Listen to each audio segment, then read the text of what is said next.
anything. Okay. What's up, heathens? How y'all doing? I'm the Godless Engineer, and normally I critically analyze apologist claims to give you the best arguments and information so that you can stand up and use your voice.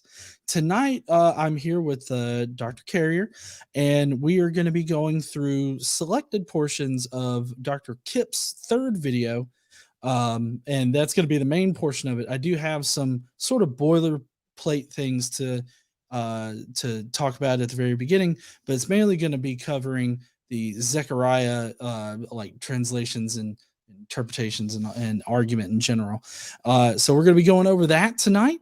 Dr. Carrier, do you want to tell everybody kind of who you are, what you do, and where they can find you and everything? Yeah. PhD, Columbia University, Ancient History. People who want to know more about me who don't already, you can find all things me at richardcarrier.info. That's richardcarrier.info. You find my social media there, my blog, my books, the classes I teach, if you're interested in that, which I have running. So, yeah, I mean, that's the basic stuff about me. But you can get more about me there if you're interested in knowing who the fuck I am, if you don't already know. Definitely. And I'm updating the description tonight because I meant to put a few links in there for reference sake.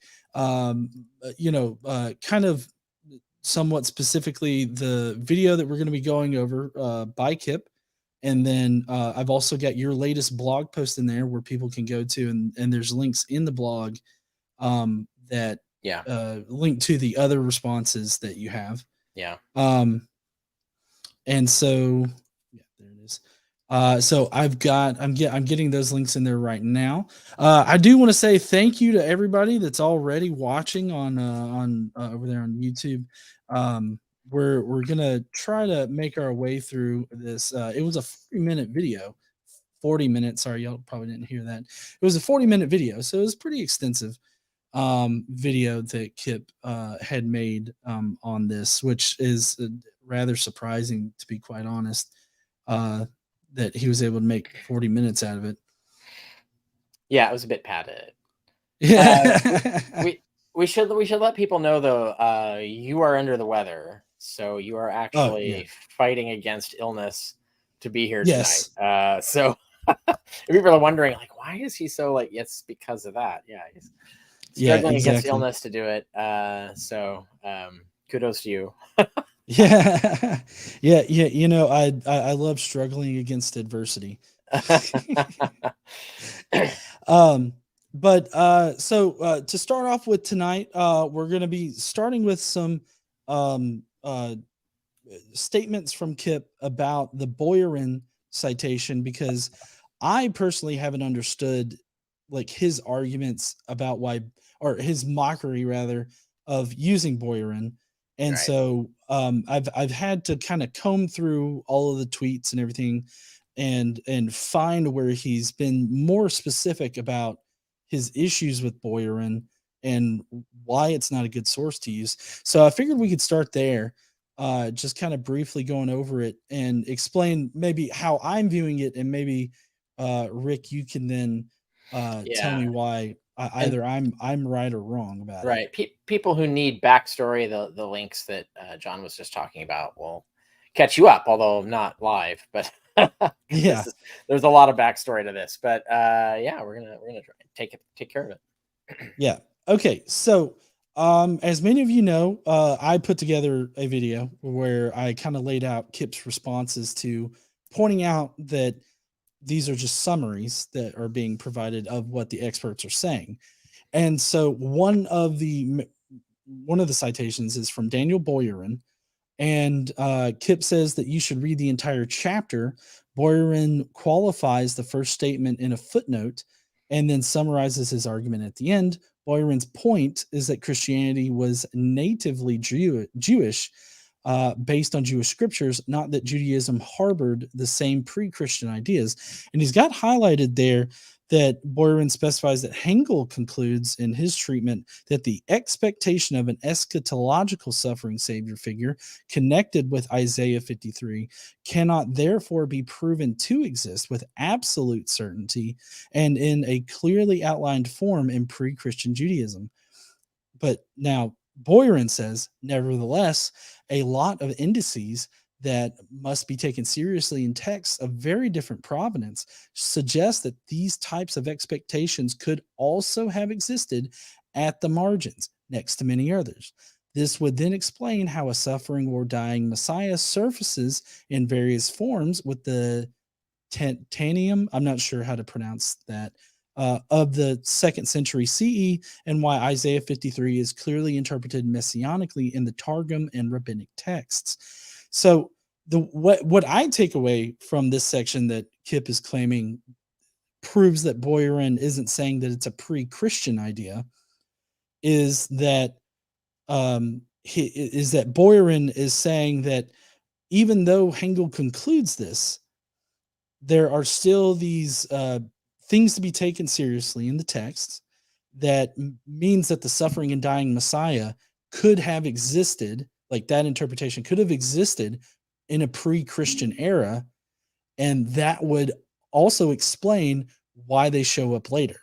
Yeah, that's Hengel that you're quoting there, Right. which I actually have that. I quote that with emphasis. I actually do highlights in my article, so people who want to. Oh, the entire thing is Hengel. So it's Yeah, what you're okay. quoting I there. see. So it's Hengel. So Boyrin is actually more positive than Hengel, right? So Right. Hengel comes along and says, "Look, we can't be absolutely certain, but there's a lot of evidence for this," which is literally what I said, right? I say like we can't be absolutely certain of this, but there's a lot of evidence for it. So even if we don't know if it's true, it's at least plausible.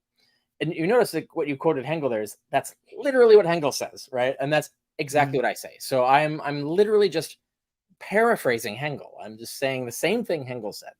And this is the thing that like Davis fucks this up multiple times in multiple ways, because I do both the things that Hengel does here, where he says like, well, we're not sure, so we're talking about a plausibility, and that's exactly what I say. Davis always forgets that that section has both, right? It has a disjunct where I say it's either, I mean, the evidence is pretty good. I'm pretty convinced by the evidence. But even if you're not convinced by the evidence that we have shows that it's plausible, right? So, like, even if we don't know for sure that there was a pre-Christian dying Messiah concept, it's entirely plausible that there was, and that you can use this as a hypothesis for explaining the origins of Christianity, which is literally what Hengel just said that you quoted him there. It's the same thing. Now, Boyrin is actually more affirmative than that. Boyrin says that actually, yeah, this whole idea of a suffering Messiah definitely predates Christianity, and the Christians were working in this milieu. So they really emerged from this milieu of this thought work. Now, Davis will go on and say, like, well, you can't show that all Jews thought that. It's like, I'm not saying that. Boyerin's not saying that. Hengel's not saying that. You can't say, like, most Jews don't say that. Well, I'm not saying that. Boyerin's not saying that. Hengel's not saying that. What we're saying is that there were some Jews on the fringes, just like we have in Qumran. There were some Jews on the fringes who were thinking this, and there's a lot of converging, triangulating evidence indicating this, that this is not weird. This isn't something the Christians made up. Now, many of us, I cite, I actually bring out over 30 scholars agree with me on this. Major scholars, Hebrew scholars, scholars of the Dead Sea Scrolls. So that this is not a fringe view. It is actually a mainstream view. There's a lot of us agree on this. And when we look at Hengel, like he's taking the disjunct view, like I think it's probable. We can't be certain, but it looks pretty good, and that means we can at least build this as a hypothesis regarding the origins of Christianity. And that is exactly what I argue in element 5. Now, Davis elides all of this. He erases all of the parts where I actually have the disjunct and the qualifications, where I'm talking about either it's probably the case or it's plausible. He eliminates all of that and misrepresents my argument. My argument is exactly identical to Hengel's, like almost Right. like not word for word, but it's very close. I just paraphrase Hengel. In other sections, I paraphrase Bergsma, I paraphrase Boyarin. And nothing I say is inaccurate. It's actually, this is what Boyarin says. This is what Bergsma says. Like, these are the things that they say. So at no point in here am I doing my own analysis of the texts or anything like that. I am trusting these expert scholars who published under peer review with these arguments, and I cite them. So that's what I actually do. And if you're going to challenge that and say, oh, well, you just cherry pick these isolated scholars these randos or whatever. No, I went and confirmed that there's literally dozens of scholars who agree with this assessment. So many of them use different arguments, different evidence, but the same evidence is repeated across, many of these scholars. So yeah, it's ridiculous to try and keep fighting against this. This is if you check the mainstream peer-reviewed literature, a lot of scholars agree with me. And what I'm doing is I'm just summarizing what they all say. Like it's the exact same position. And I think it's silly to try and fight against this. And I feel like Davis didn't know this. He didn't check. So he doesn't know these 30 scholars. He didn't read Bergsma. He didn't even read Boyarin. We know Boyarin or Hengel until we kept badgering him to. And then finally, once he finally does it, he pulls this Christian apologetic stuff where he's like, well, I'm going to try and make Bergsma and Boyarin and Hengel go away with these kind of like apologetic reinterpretations of what they said, which is not accurate. And you've quoted Hengel there, and like that's pretty clear, and that's pretty clearly what I said as well. So that's what's going on here, and it's really frustrating. It's really annoying when people try to gaslight us like this. This is not weird. This is I'm not making this up. I didn't like go to the scrolls myself and read them and come up with this. Everything in my section on this comes from experts on this stuff. All of it. None of it is stuff I made up myself. Well, that's the status of things. Then we can get into the nitty gritty, I figure. Yeah. Well, one thing that I really want to point out here is that Kipp seems to be very adamant about Boyarin not claiming that it's pre-Christian, because not only is it here, right, but in these other tweets that I have over here, we've got even worse. He does not think that the Talmud represents a Jewish tradition free from interaction with early Christianity, which is not something that we've ever argued. And yeah, then that's a good example of Davis's apologetics tactics, right? He's using the tactics of apologists, Christian apologists. They do this where he says, like, well, in general, we know there's Christian influence that affected the Talmud. Therefore, you can't argue this.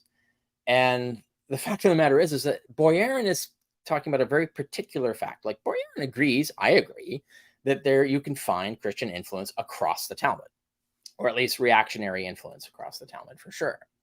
Boyarin's point, and Hengel's point, and all the dozens of other scholars, is that this doesn't show that imprint. That in fact, Mitchell is another really important source I would point out. And I actually discuss him and all the other scholars that actually support him in my latest blog on Kipp Davis.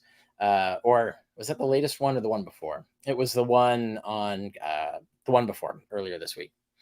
They all agree on this basic concept. And that's the thing. So if you look, what Davis is doing is he's trying to throw, like mud on the concept, but he's not confronting the actual arguments. Boyarin would say, yeah, in general, we know there's influence, but in this particular case, the evidence is very strong.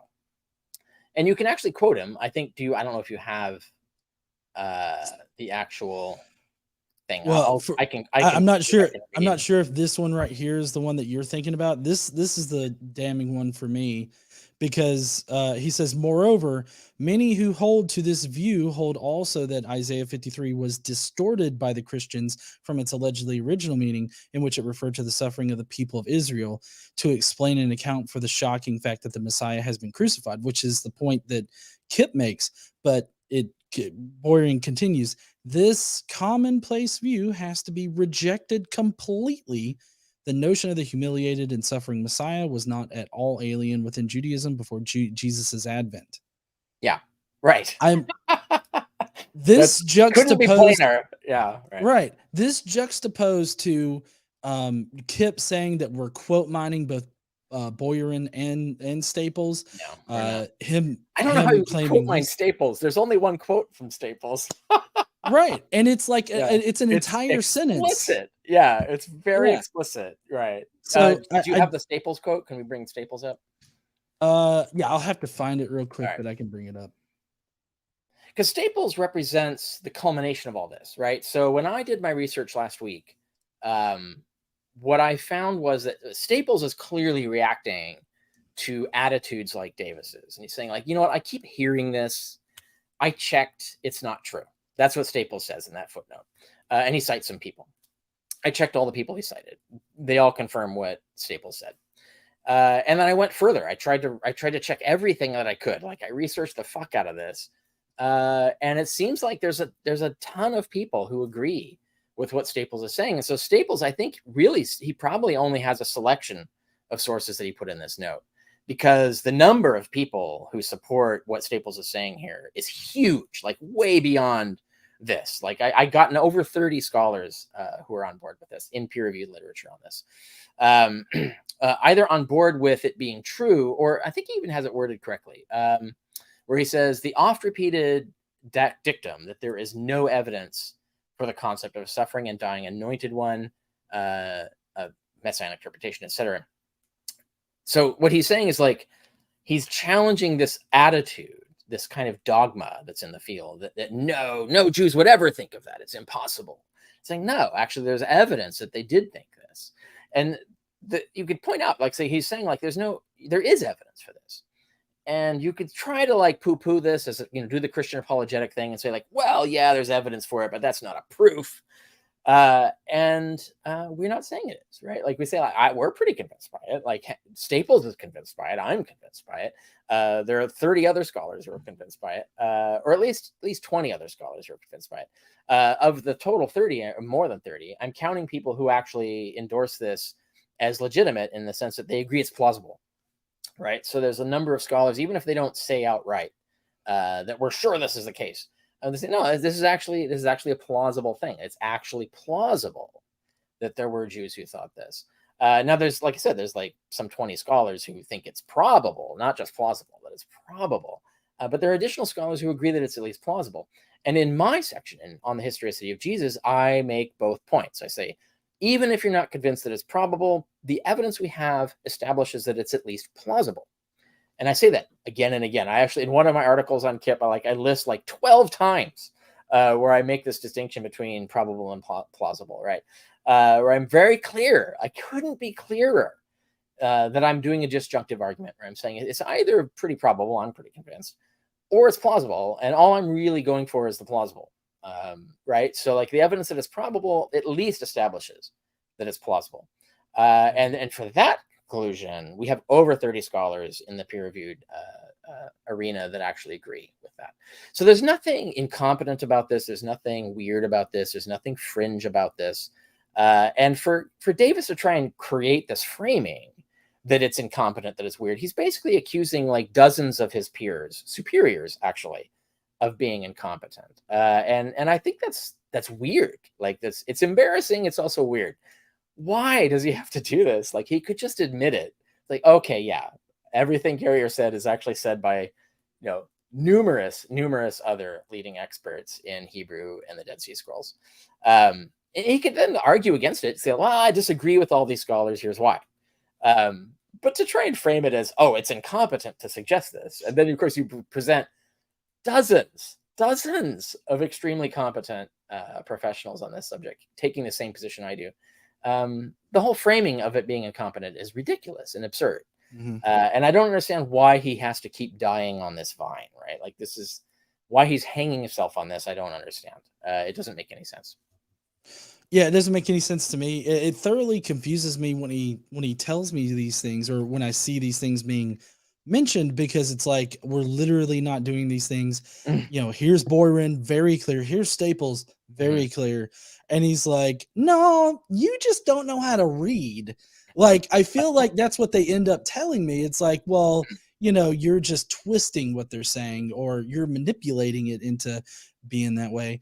And this is the case where, the meme about the media is like, if one guy's saying it's cloudy outside, one guy's saying it's sunny, the role of the media is not to like tell you both sides. The role of the media is to look outside and see if it's sunny or not and tell you the case, right?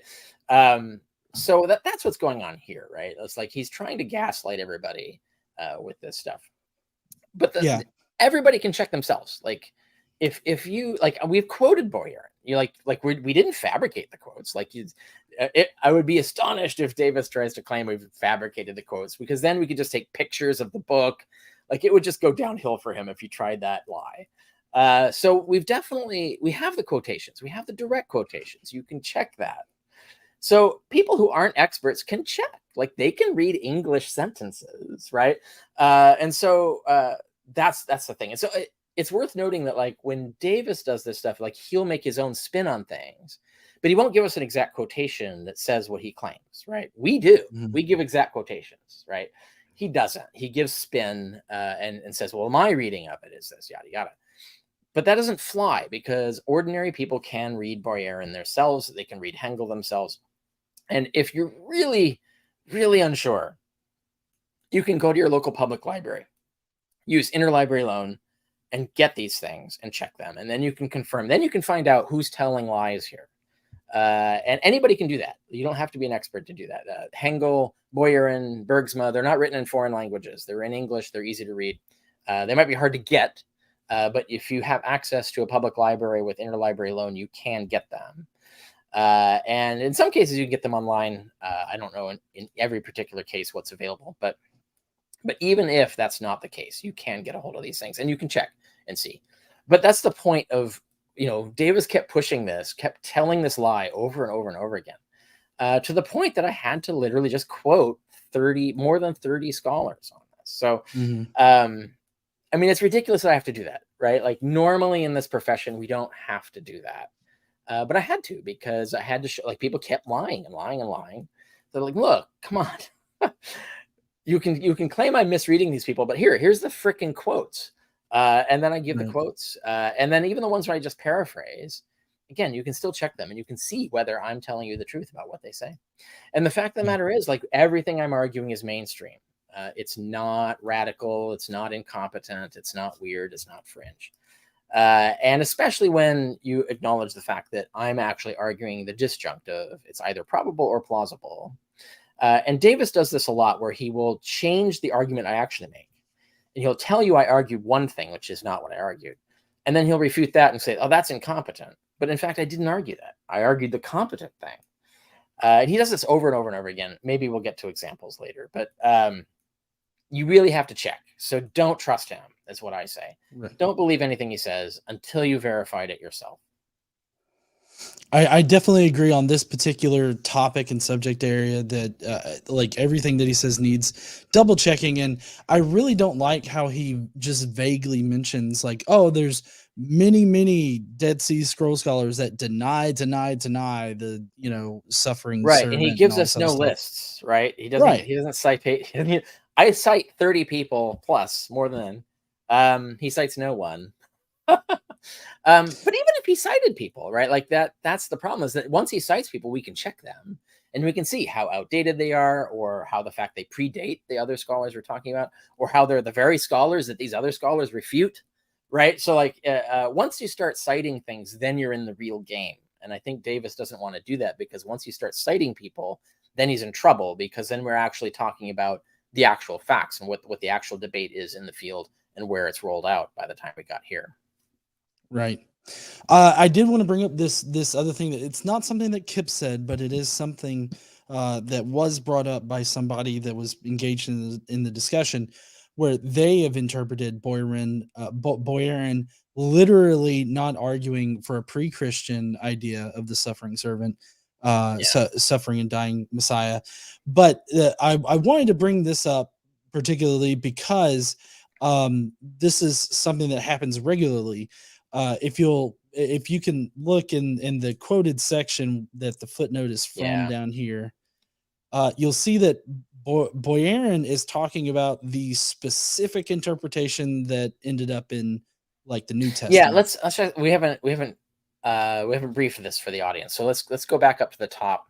What we're talking about here. So Simone, whoever that is, says this, right? They say Boyerin literally doesn't argue the idea is pre-Christian, and then they quote a footnote. Now, this is the thing that this is the thing. This is like internet skills here. They quote a footnote, but they don't tell you what page this is on, so you don't know what this is a footnote about, right? So this is the way that the information is manipulated, and that you can't trust these people. And this is why you have to you should immediately be suspicious when there's no page number, because that means they're probably trying to snow you. So you should probably check on what page is this footnote, and where does this footnote go? Like, what is it referring to? What context is applied to? And when you go and check, of course, this is way at the end of the book, right? Like this is like in his conclusion. And what and you got it there. And so what he's talking about, that might not be enough context to get, because he just finished talking about some other stuff as well. But this is good enough to at least get the gist. What he's talking about here is he means like the specific midrash, like the specific way that they use these texts to construct their pesher. What he says is like, well, that might have been their innovation, right? Like every particular sect will have its own midrash, its own pesher, etc. What he's saying is like, yeah, their specific structure and way of doing this might be unique to them. And he's not saying that that's not the case. Now he doesn't say that it isn't the case either, right? So he's saying like, I don't know that they borrowed this midrash or they borrowed this pesher from Qumran. Like that's what he's not saying that. He's saying they might have. Like he's admitting that there's at least a possibility they did. But what he's saying is that like they used the same techniques and borrowed the same ideas to get the same result. So the rest of the book is about how this dying Messiah concept, this suffering and dying Messiah concept, is all over Judaism. It's normal. There's actually no evidence of it being rejected universally across Judaism. And that's his point. He says, yeah, this idea was live everywhere. And so it was easy for it to inspire Christianity. So he's talking about the general idea of, there are lots of these concepts, and he goes through his whole book, like many different versions of this, many different ways of interpreting different texts, different sources treat it in different ways, but the idea is everywhere, is his point. And so in this particular footnote, he's just talking about the very specific way that the Christians constructed their own pesher might be unique to them. And I agree, like that's entirely possible. And in fact, that's kind of what I'm arguing. And certainly in element 6, which gets to the last video, my point is that like I think this is a good hypothesis for how Christianity started, that they did their own pesher thinking and got this result. So I'm not saying that they just went and found a pesher that already did all this for them. Like, oh, look, Christianity, and then started Christianity. No, they're looking at these texts. They're using the same techniques. They're using the same methods.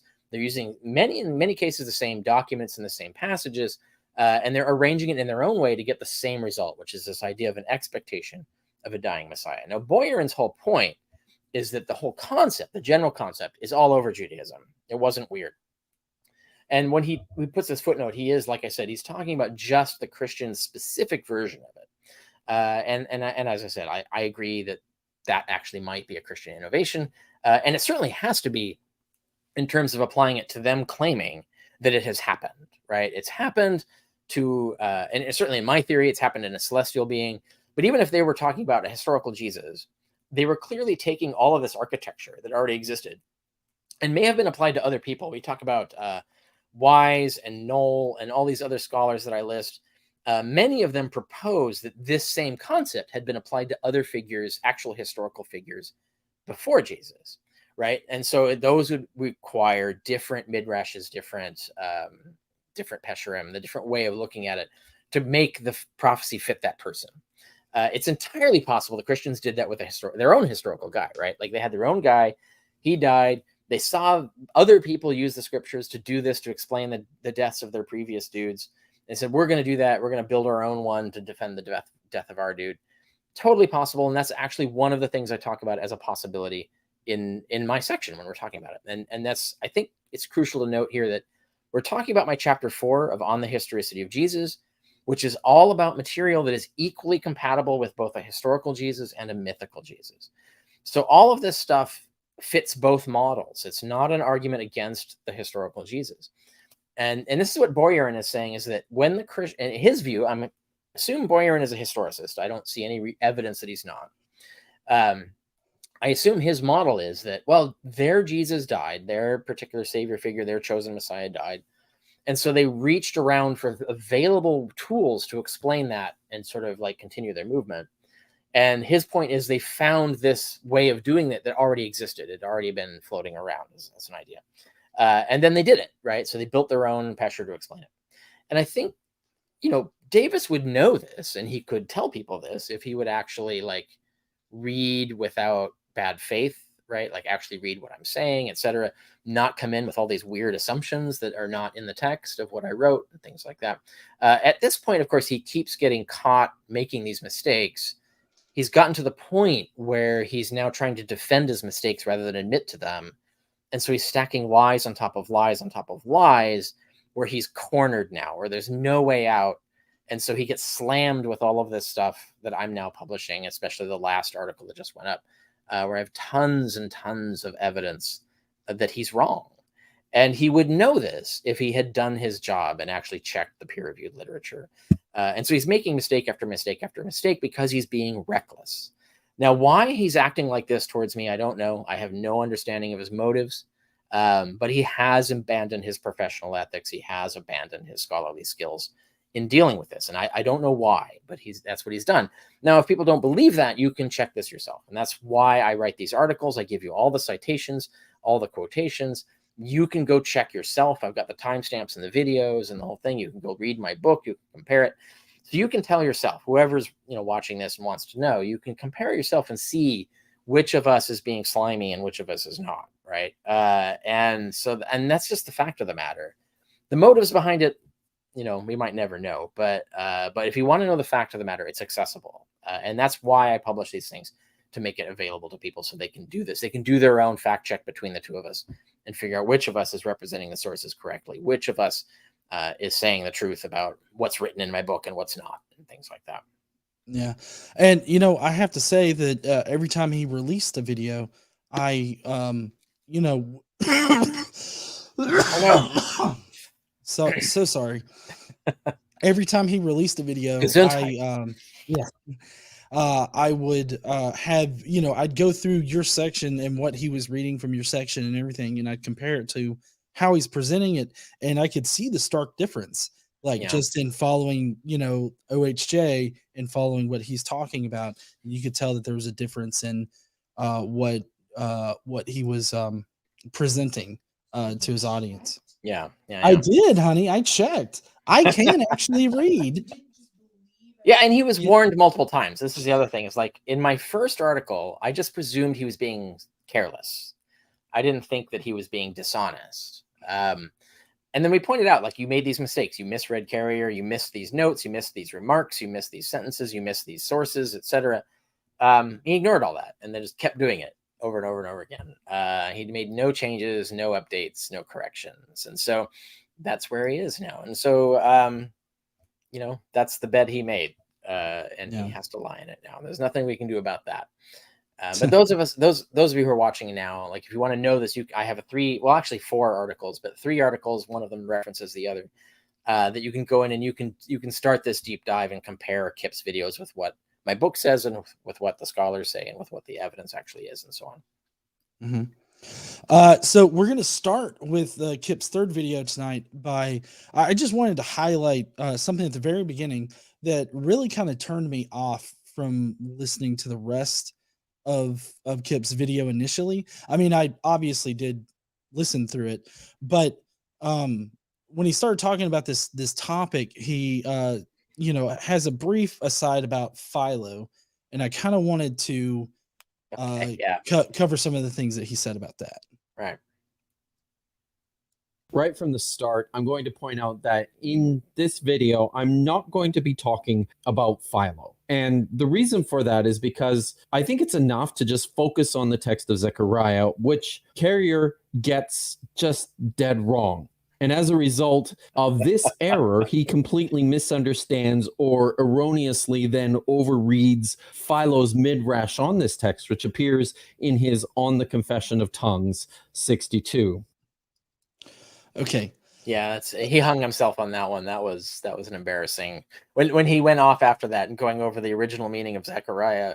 That's embarrassing. Because we're not, for people who are watching, what Kipp does after that, like what you see after that, that's the prelude. He goes on and on and on for I don't know how many minutes about reconstructing the original meaning of Zechariah.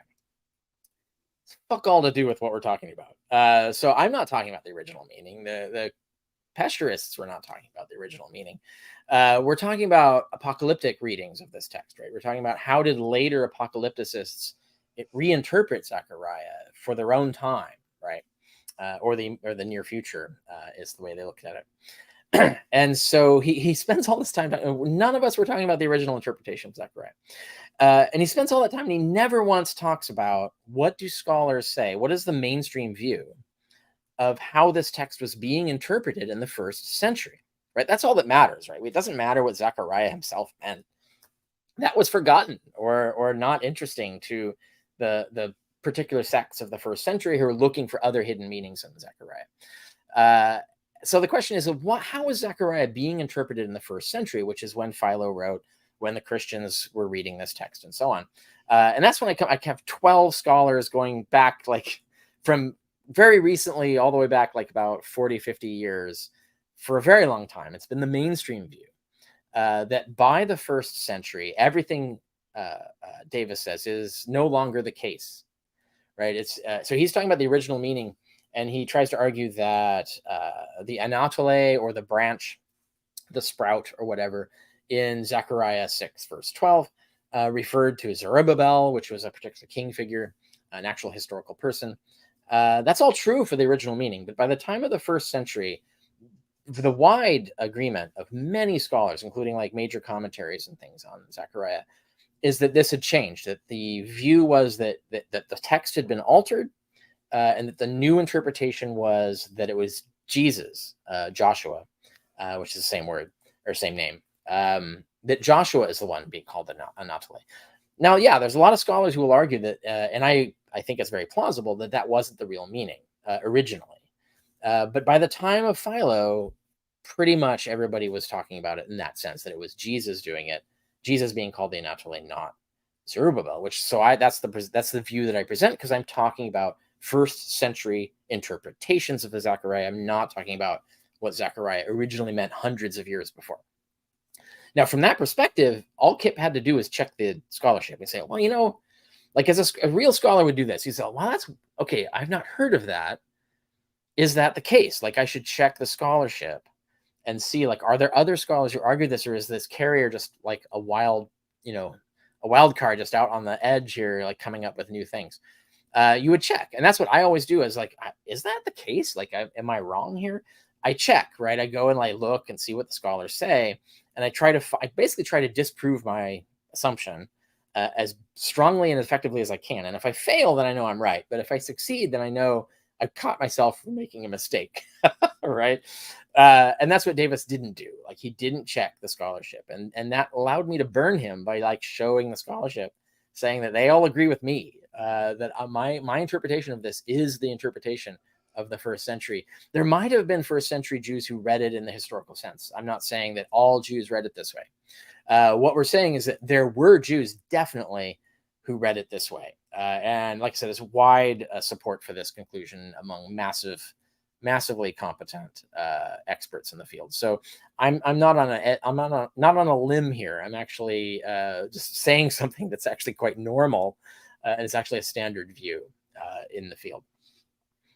No, yeah, totally. And that's, I mean, this is what initially turned me off from his entire spiel about Zechariah and him analyzing it, because it seems like like doing what you should do, which is just check what other scholars say about it. Right. But instead of doing that, Kipp does his own analysis of the text, and he recontextualizes it into the original meaning. Like, how was it originally right? And considered by the author? I don't even want to claim that his analysis is wrong, right? Like it's just not relevant, right? Like this is the thing, is like he's doing, it's like someone talks about like how like current QAnon beliefs are, and then someone goes on a hour-long rant about how no, that's not what QAnon believes, and they're referring to like 3 years ago what was on the QAnon side. No, it's like we're talking about what QAnon believes now, not 3 years ago, right? And so he says he's wasting like 20 minutes talking about something that's not even relevant to what we're talking about.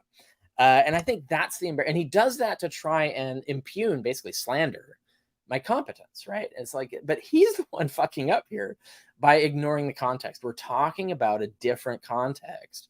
And when you check the context we're actually talking about, I'm right. And he's the one who's wrong. And I do want to make the emphasis that it's not that he's fucking up the analysis of the original reading, right? So like there's a lot of scholarship on what did Zechariah originally mean. Like we are interested in that as historians. Like that matters to us. But to apocalypticists, they didn't care because they were interested. They thought that there were secret hidden meanings in these passages. So they weren't doing what we're doing. They weren't trying to figure out what did Zechariah originally mean? What did he originally say? That's not what they're doing. They're doing what we're talking about, which is trying to figure out what he means now. And it's missing that context that really hoses Kipp's whole analysis. It's not him doing the analysis wrong about the original meaning of Zechariah. Like it's a good report of how historians reconstruct that. But we're not talking about that, and it's completely irrelevant. I'm not talking about that. No one's talking about that. So it's a waste of time. So he's just burning everyone's time, and then representing this. It's as if he was claiming that I was claiming that was the original meaning of Zechariah, when I very clearly, repeatedly say that I'm not talking about the original meaning of Zechariah. I'm talking about how it got interpreted later, and hypothetically how it could be interpreted, right? So this is the other thing. He misses the disjunct all the time. He has a hard time with this difference between saying something is the case and saying something could be the case. And I do a lot of plausibility argument here, not just probability argument. And he never distinguishes these and has a really hard time telling the difference between these things. But and that's why he goes off in this long rant. And it's like I said, the rant isn't wrong. It's just not relevant. And I think that's important to note. I don't want to impugn his analysis of the original meaning of Zechariah. I've never disagreed with that, and no one involved in this has.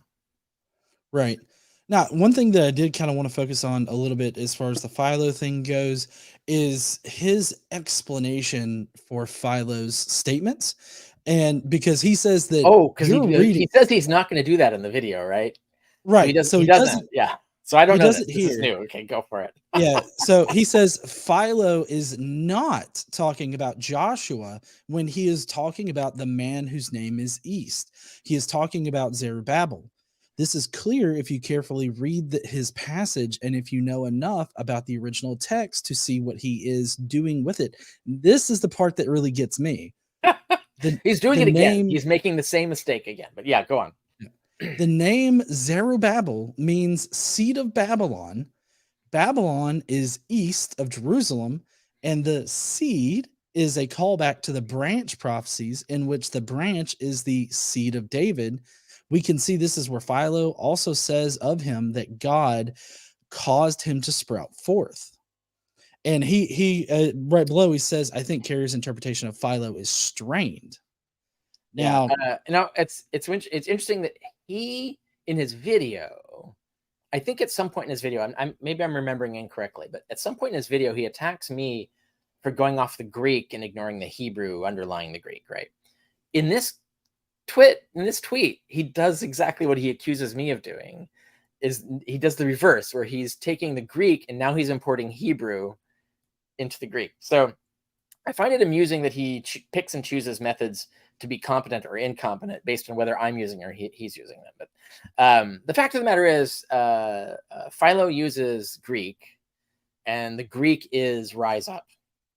He doesn't use sprout forth. That sprout forth is not in Philo. There's no reference to that.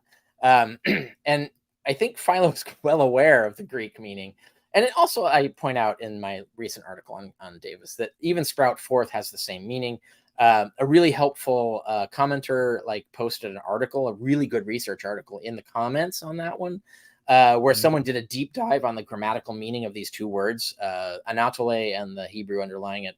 And it shows exactly the point that I made, that they both have the same cognitive overlap in terms of rising up as a metaphor. And they have other overlaps as well, not just that. So anyway, that's I just find that amusing that he's trying to browbeat people on this concept. But the fact of the matter is, he's committing the same errors that he's trying to accuse us of committing when he does this. Anyway, right. Continue with your analysis, and I'll weigh in as that matter is. Yeah. So if y'all remember, Kipps said that Zerubbabel means seed of Babylon, and that's how it's connected to the East and all this other stuff, which I've got on the Confusion of Tongues. I can't remember which scholarly interpretation this is, but it's got both the Greek and the English, because it looks like it just from looking at it, it looks like the Loeb translation, but yeah, I think that's it. I think that's right. But but I find that Kipps, if we can go back, yeah, the seed of Babylon is east of Jerusalem. The seed branch is the seed of David, and all that. I think that's actually more strained of an interpretation when you yes, it is. consider Yeah, what none Philo of that's in actually Philo, right? says. None of that's Because in he Philo. says, Yeah, right, he says, but if you suppose that it is that incorporeal one who differs not a whit from the divine image, you will agree that the name of rising assigned to him quite truly describes him. For that man is the eldest son, whom the father of all raised up, and elsewhere calls him his firstborn. And indeed, the son thus begotten followed the ways of his father. And I think that the way that you describe it in On the Historicity of Jesus, connecting it to Jesus rising, being Jesus ben Jehozadak, who's Jesus, son of the son of the righteous God. So righteous God. Yeah. yeah. So there's the you stop right before he keeps going and talks about how the firstborn is the one who affected creation, basically. Right. So Philo's talking about this is the creator. God created this ultimate angel who created the universe and rules it. And Philo in other places talks about this angel, including in this same book, in another passage, talks about this angel being the high priest of God's celestial temple. So he's the true high priest, that the earthly high priest is a poor reflection of, right? It's kind of the representative of him. So he's the ultimate high priest. He's the firstborn son of God. And when you look at the passage of Zechariah, now he only quotes the one line. It's just like Pesher. He just says this one line, but he's referring to the whole section. In that same verse, it talks about him building God's house. Where do you think Philo immediately gets the idea that the firstborn creates all of the things for God and becomes the high priest? What does he do? Obviously we can infer he's building God's house, right? The temple, the celestial temple that he rules and all of that. So you can look at this and you can see that the Anatole fits this mold. Now, the key thing is here's the probability argument. And this is what Kipp always ignores. He always ignores my actual arguments. He omits them, never addresses them, never responds to them. Here's the actual argument that I make, is for Philo specifically. Philo says here that he's decided, he's said, you know what, this Anatole, I know who this is. This is the firstborn son of God, and who we know, Philo knows, is the high priest of God's celestial temple. And we know in Zechariah, he's going to build God's house, etc. Now, what are the odds? Like, what is the probability of the coincidence that there just happens to be, just by coincidence, in this passage, a person named the Son of God who's identified as a high priest, right? So, like, why do you think Philo thinks that the Anatole is this firstborn son of God high priest? Because there's nothing in Zechariah about this. Like, Philo's pulling this out of his ass, right? Like, where does he get this? Why does he think that the Anatole would be the firstborn son of God, the high priest of this celestial temple? Why does he think that? Well, because he thinks that Jesus, who is the high priest, son of God the righteous, is being called the Anatole in this passage, right? Like, that totally explains why Philo has come to this conclusion.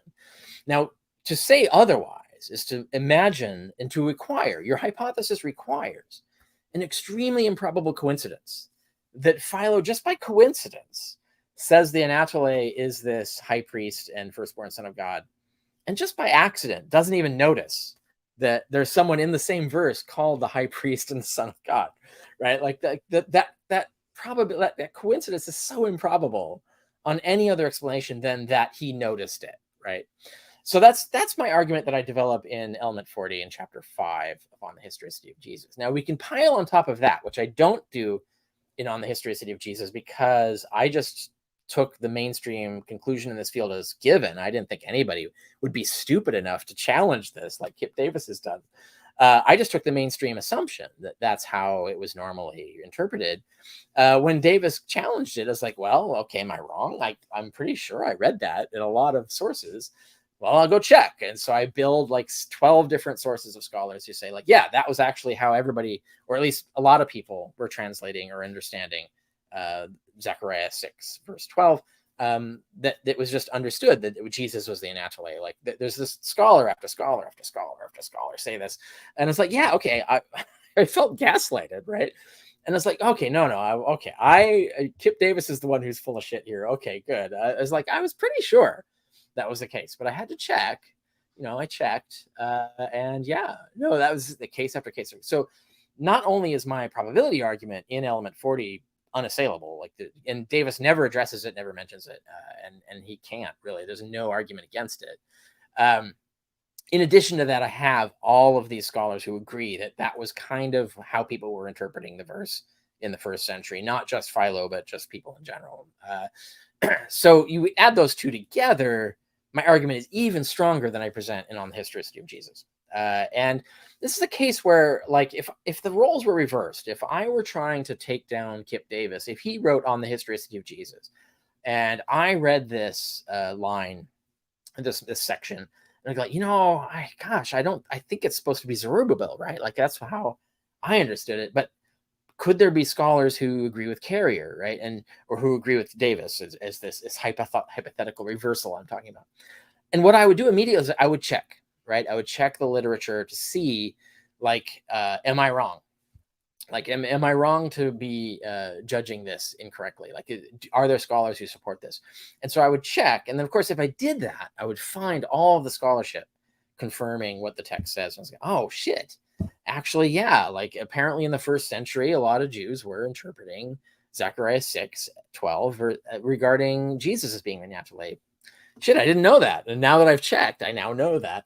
And so then that would prevent me, like, acting like a fool and going on to a video declaring everyone incompetent who says this. All of the luminaries of Zechariah scholarship are all incompetent, apparently. No, I wouldn't make that mistake because I learned not to make the mistake. That's what you learn in graduate school, is to check. Fucking check. Always fucking check. Check the scholarship. Make sure. Never assume you know for sure, right? Like, just always check. And Davis didn't do that, and he hung himself on this. So that was the mistake he made. Now, when you add both of those together, yeah, like my interpretation of Philo is pretty strong. Like it's pretty unassailable. Would you think that it would be wrong? Because the way that I came at this was, like, if Kipp's interpretation of this whole thing was accurate, I would expect to see some kind of reference to that, like in Philo when he's talking about this section, Sure. like talking about a seed or a seed of Babylon or something like that. Your intuition is correct. Yeah. So let's bring that out too as a methodological point. The reason your suspicious radar went off is that sounds a lot like a Christian apologist, right? Is that he's making this weird just so story about how it has to be Zerubbabel. Now, I have to say, like, in the video, he does a better job. Like this tweet, I hadn't seen this tweet before that you brought up. Like, that is a really bad argument that he makes there. No, it's terrible. But it's terrible because he's referring to Philo. That's the thing, is like he's conflated other arguments for what Zechariah originally meant, and he's somehow twisted them into arguments about what Philo meant, but he clearly never read Philo. He's not reading Philo. He's trying to, like, I mean, in a way, this tweet looks like bullshitting to me, in the way, like, there's a book called Bullshit by this philosopher. And the difference between bullshit and lying is that a liar knows what they're saying is false, but a bullshitter doesn't care, right? A bullshitter doesn't care whether what they're saying is true or false. They just want you to believe it. And so when you look at this, when he's taking sort of like basically a talking point about reconstructing the original Zechariah, which is not what we're talking about, and then he merges it with trying to interpret Philo, it just looks like he's inventing bullshit, right? In the way that, like, apologists do. They're just inventing bullshit out of their ass, like, just spontaneously. He's not doing what a scholar would do, is like, I should go check Philo. Does Philo ever talk about Zerubbabel? Does he ever talk about Babylon? Does he ever talk about the East? Like, are any of these concepts relevant to the context of what Philo is saying, right? Which is what I did, right? Is I go look at what the context of what Philo said. What does Philo say? Why does Philo say that this is the firstborn son of God, whom we know he says is the high priest? Why does he say that? And I actually look and analyze what Philo actually says. Davis doesn't seem, in this tweet, Davis does not seem to be at all interested in what Philo actually says. He's more interested in making you believe he knows what Philo actually said. And that to me is bullshitting. That's not doing scholarship. That's bullshitting. It's and it's the same thing that Christian apologists do. I don't know why he's doing it. Like, he should have abandoned these invalid methodologies by now. Like, he should be spurning them. I don't know why he's using them. I could come up with, like, psychobabble explanations, but they would all be hypothetical. Yeah. And so I'm glad to know that my intuition isn't. Your intuition is off, right? Anything. Yeah. When you look at Philo, you see you don't see any of that. So where's he getting it? Whereas when you look at my argument, you can see where I'm getting it, right? So, like, because if I show you, show don't tell. That's one of the fundamentals. Right. All right. So I didn't mean to go off on too much of a tangent there. I know that was some kind of new information concerning it. It does have something to do with Zechariah for anybody that's like, oh, that's false advertising on your video. But it does. Yeah, no, it's spot on. And Philo is an interpreter of Zechariah for the first century. So he is an example of what we're talking about. So he's definitely not unrelevant, let's say. Right. And I mean, that's what I was going to bring up. That's the reason why I sort of started to pump the brakes on Kipp's video initially, because he's saying that he's not going to analyze Philo or deal with Philo at all, but Philo is like an example in evidence of the argument that you were making about how people were interpreting Zechariah and how this factors into things. And so it made it seem like he was like, well, I see your whole argument here, but I'm just gonna only deal with half of it and then claim that I've debunked all of it. Well, and it's more sinister than that, because that means he didn't describe the argument. Like, he conceals the argument from his audience. So he gives the false impression that I don't have an argument, right? And then he gives this rebuttal, and he's giving the false impression that somehow this rebuttal is relevant to what I argued, and it's not at all. And I think once you get to a certain point, that this is very dishonest, right? Like, he's deliberately hiding my actual argument from the audience. He's deliberately inventing a fake argument I didn't make, which is he's pretending, he's giving the impression that I argued that Zechariah himself, who wrote this book, meant this. And that's not what I said. Has nothing to do with what I said. And then he debunks that fake argument that I never made, and he hides from the audience the arguments I actually made. He doesn't check any of the literature regarding whether my arguments, the arguments I actually made, have a lot of backing in the scholarship. They do. He didn't do any of the things that a scholar does. He did the things that an internet amateur crank normally does, which shocks me, because he went through all the expense and time of getting a PhD that's supposed to teach you not to do this, right? Everything he should have learned getting the PhD is stuff that you should never do, the things that he's doing in these videos. You should never do these. You should always check. You should always do all of this other stuff. You should look at the context. You should not be bullshitting. So that's the thing that I find astonishing. I don't understand it. I don't know why he's doing it. All I can do is document it. Yeah.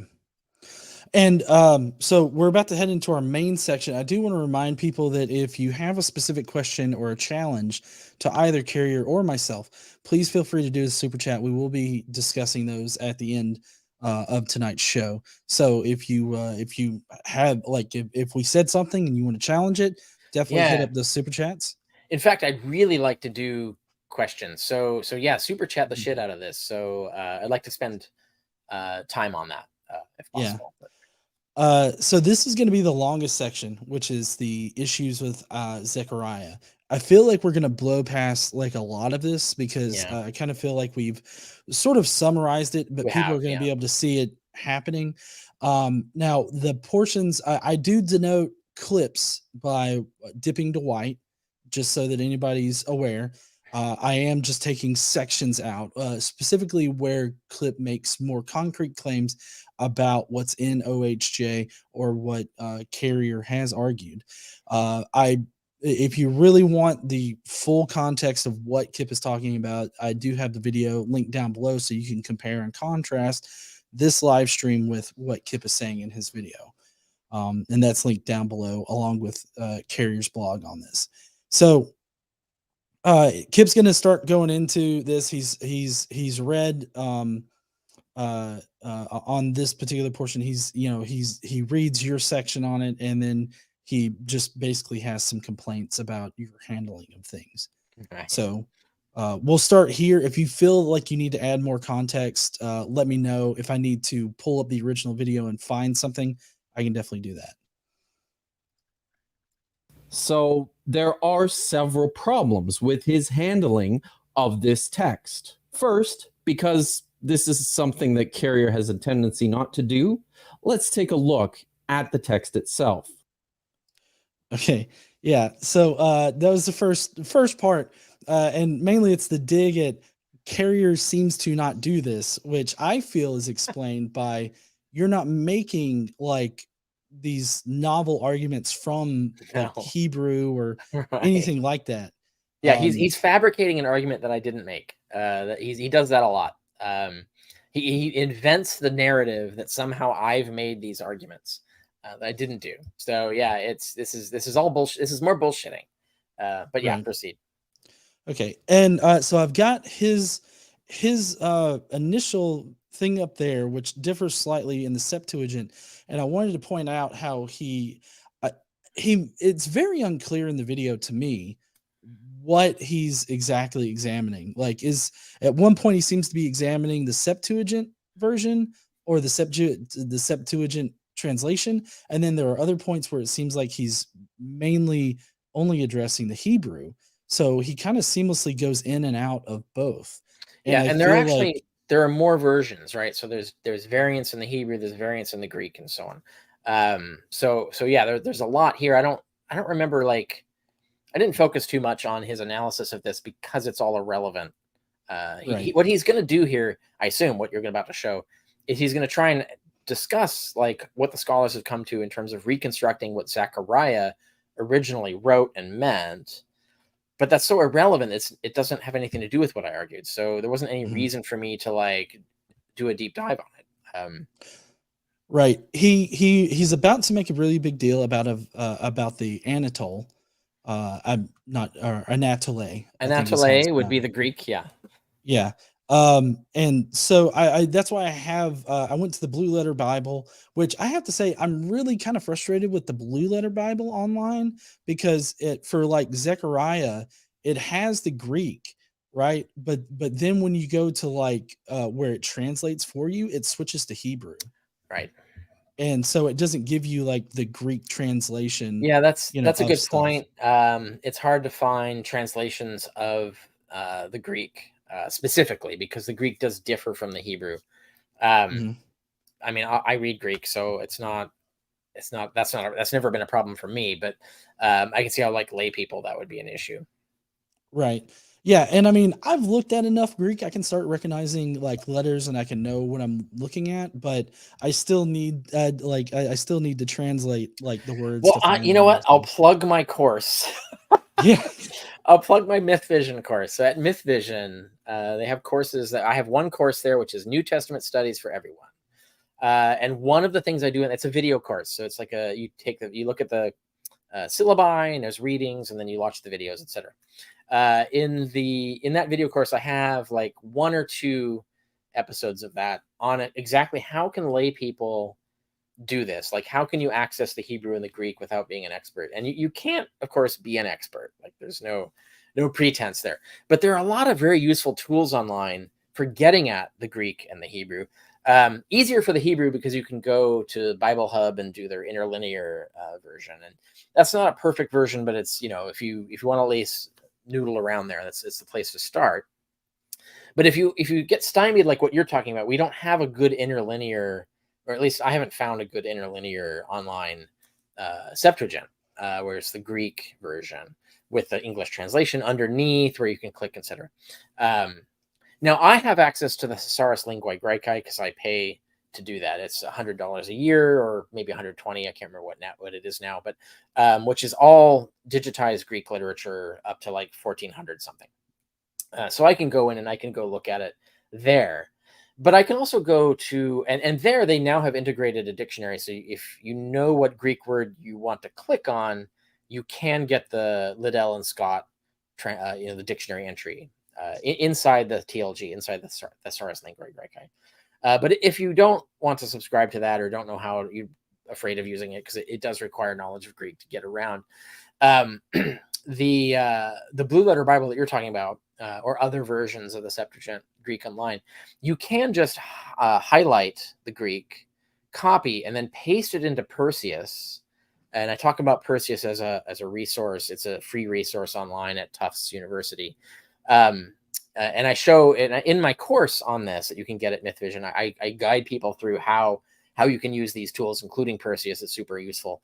You can actually just paste it in, and in many cases, not all, sometimes it doesn't parse correctly, but in many cases, it will bring up the dictionary entry. It's the Liddell, a standard Liddell and Scott, which is the dictionary we all experts use for interpreting ancient Greek. And then you can do it that way. So you can like figure out, okay, I want to know what this word means or whatever. And then it will also do a grammatical parsing. So if you know the abbreviations for grammar, like, first person, passive, things like that, you can also get what version of a verb it is, or what version of a noun it is. Is it a feminine? Is it masculine, etc.? There's a lot you can do. The tools are great if you figure out how to use them. And so people who want to get like started on that and how to do that as a layperson, how to get in on that, that's what one of the things that I teach in my New Testament studies for beginners course at MythVision. Yeah, definitely check that out. I don't have a link in the description for that, but you guys, I'll get y'all a link that's good for that.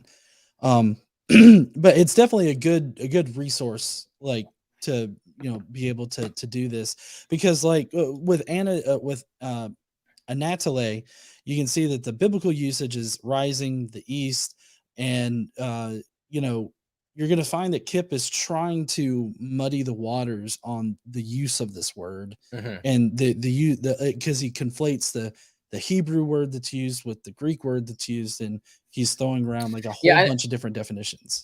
I just to be fair, I don't think he's conflating. I think he's trying to make an argument. And his argument is that, and we haven't seen it, I guess you're going to run the clip soon, right? His argument is that the Greek word was chosen to match the valence of the Hebrew word, right? So the Greek word just happens to have the valence of rising. True. I mean, indisputable. But his argument is that it's meant, like the Greek word was chosen, it was meant to represent the valence of the Hebrew word, which doesn't, in his argument, is it doesn't mean rising. It actually does, but through a different metaphor, right? So for people, in fact, like I said, like people who really want to deep dive on this, there's a really good article on this that's in the comments section of my last article about Kipp. So if you go down to the comments, you'll find someone references, hey, I found this cool article. And I react to that and I'm like, oh my God, that's a great article on Anatole and the Hebrew underlying. And they do the whole article is available. And it's available for people who have JPass, which is another resource I recommend. It's $100-ish a year, where you can get access to a lot of articles in JSTOR, which is one of the main article source resources there are. And now JPass does not get you access to all the articles in JSTOR, because academia is a profit-seeking Goliath. So there's a lot of profit-seeking that prevents access to the resources. But you can get access to a lot with JPass. And that article is one of the ones you can get with JPass. And I get a lot of stuff out of JPass. So I actually subscribe. I pay to be a subscriber to that, so I can get all the articles that are accessible that way. So for those who do that, you can get access to the article. And it is a really good article on a thorough breakdown of all the uses of the Hebrew word that we're talking about, all the uses of Anatole and so on, and what their overlapping valences are and so on. Now, all of, the punchline is that it supports my conclusion, not Kipp's, but that's, the peer-reviewed literature tends to do that, is what I'm finding. Anyway, for those who want to do that, but you can run the clip when you're ready. Yep.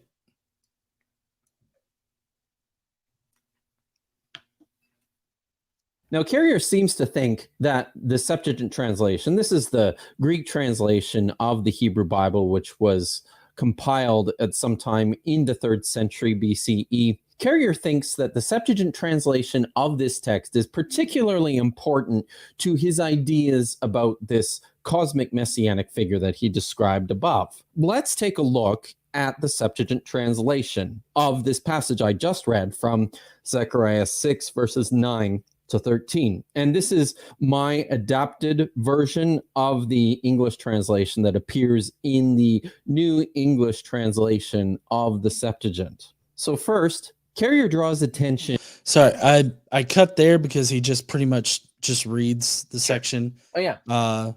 Yeah, okay. Roll on. Yeah. To this word in Greek, Anatole, which was translated by the Net's translator as shoot or possibly dawn.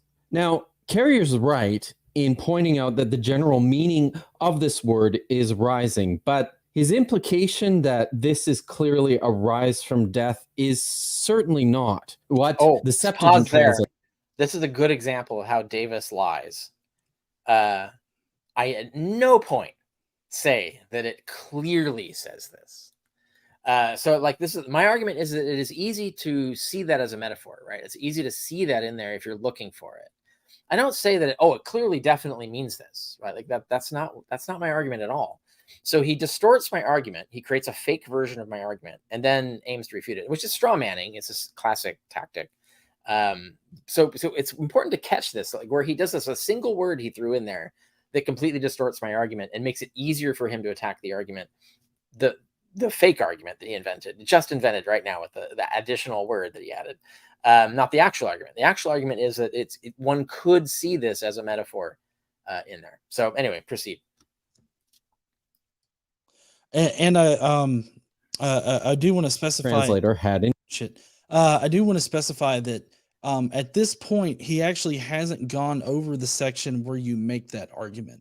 Yeah, he's only gone over the very beginning of it where you're talking about Zechariah. So, but I would assume, I would hope that he wrote the script for this video after having read the whole section, right? So like, you know what I mean? Like I can't imagine that he didn't, like he only read the beginning paragraph, did this bit of the video, then read the rest, and then like, oh shit, and like I need to fix the first part. No, like he read the whole thing. He knows what he's doing. So yeah, go on. No, I totally agree with that, but I guess just as a somebody watching the video, like what he went over previous to this, and then he brings up this point of it being clearly a resurrection. I was so confused because it's like he didn't say anything about resurrection. Right. Yeah. Oh no, that's also a good point. You're right. He has jumped the gun here. He's skipped to a later section of my section. Yeah, that is also true. I didn't I took that for granted and didn't realize that. But yeah, he's doing that too. Which just reiterates the fact that this happens so often. Like just, most people who criticize my book are already refuted by the book.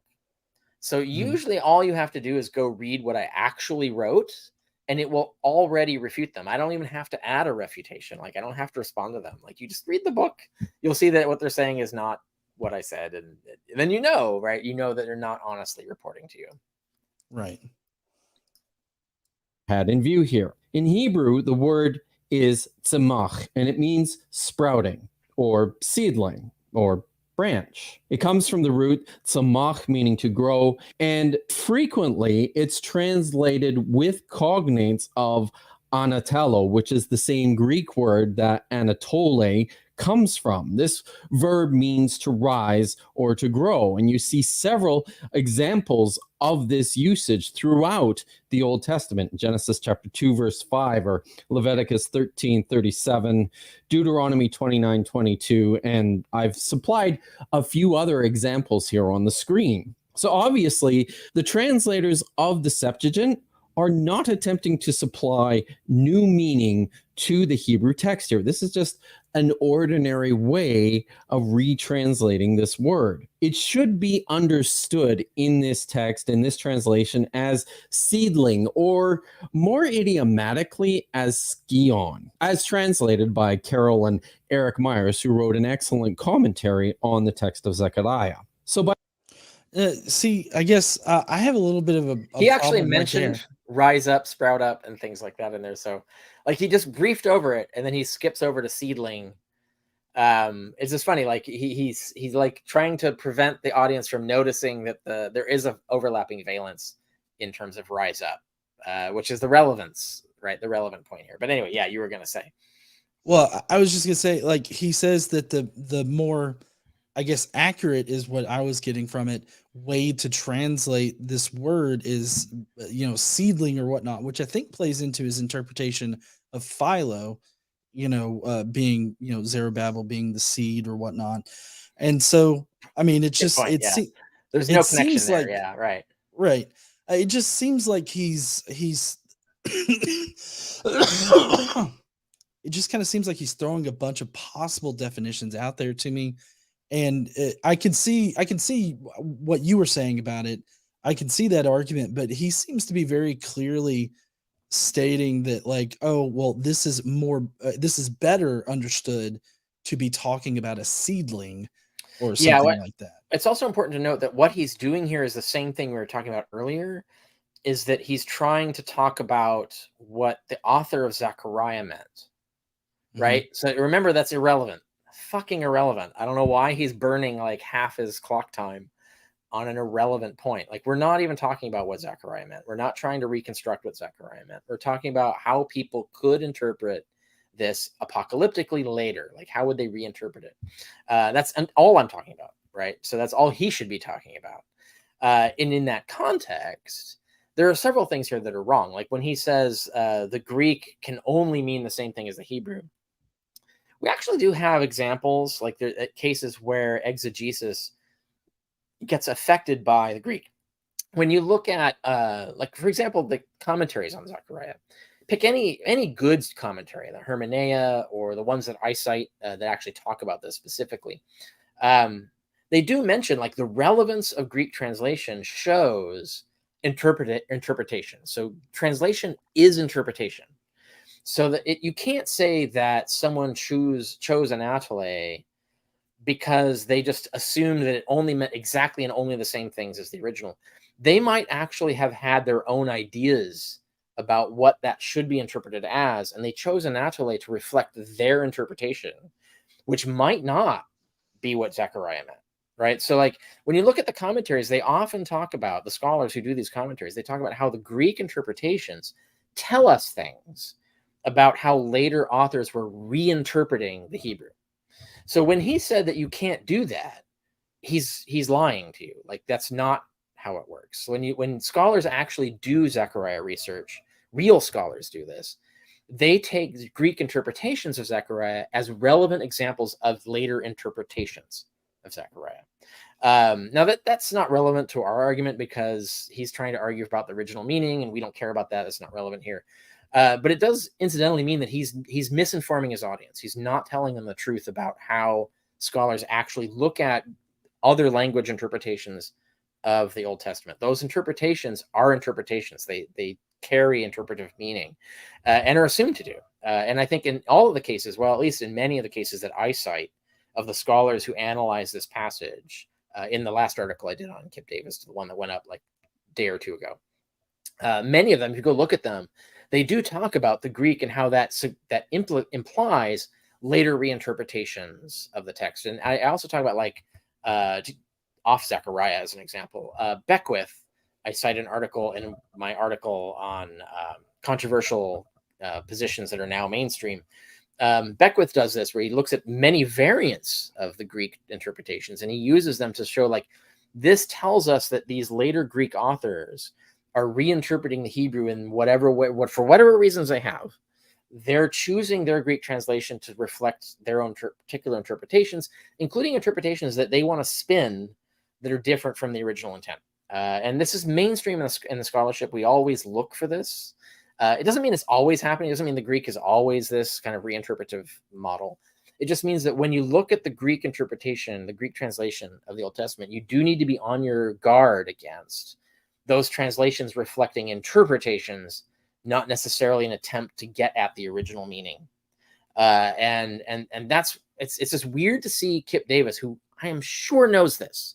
I can't imagine he got a PhD in this and not have been told this and not have been able to do this. I'd be curious if anybody goes and finds his dissertation, reads through it. I would be love it if you could find examples of him doing exactly what I just said, using the Greek to show interpretive meaning in later senses. But and to reflect the fact that he knows what I'm talking about. He just chose not to tell the truth in this video about how you do interpretations.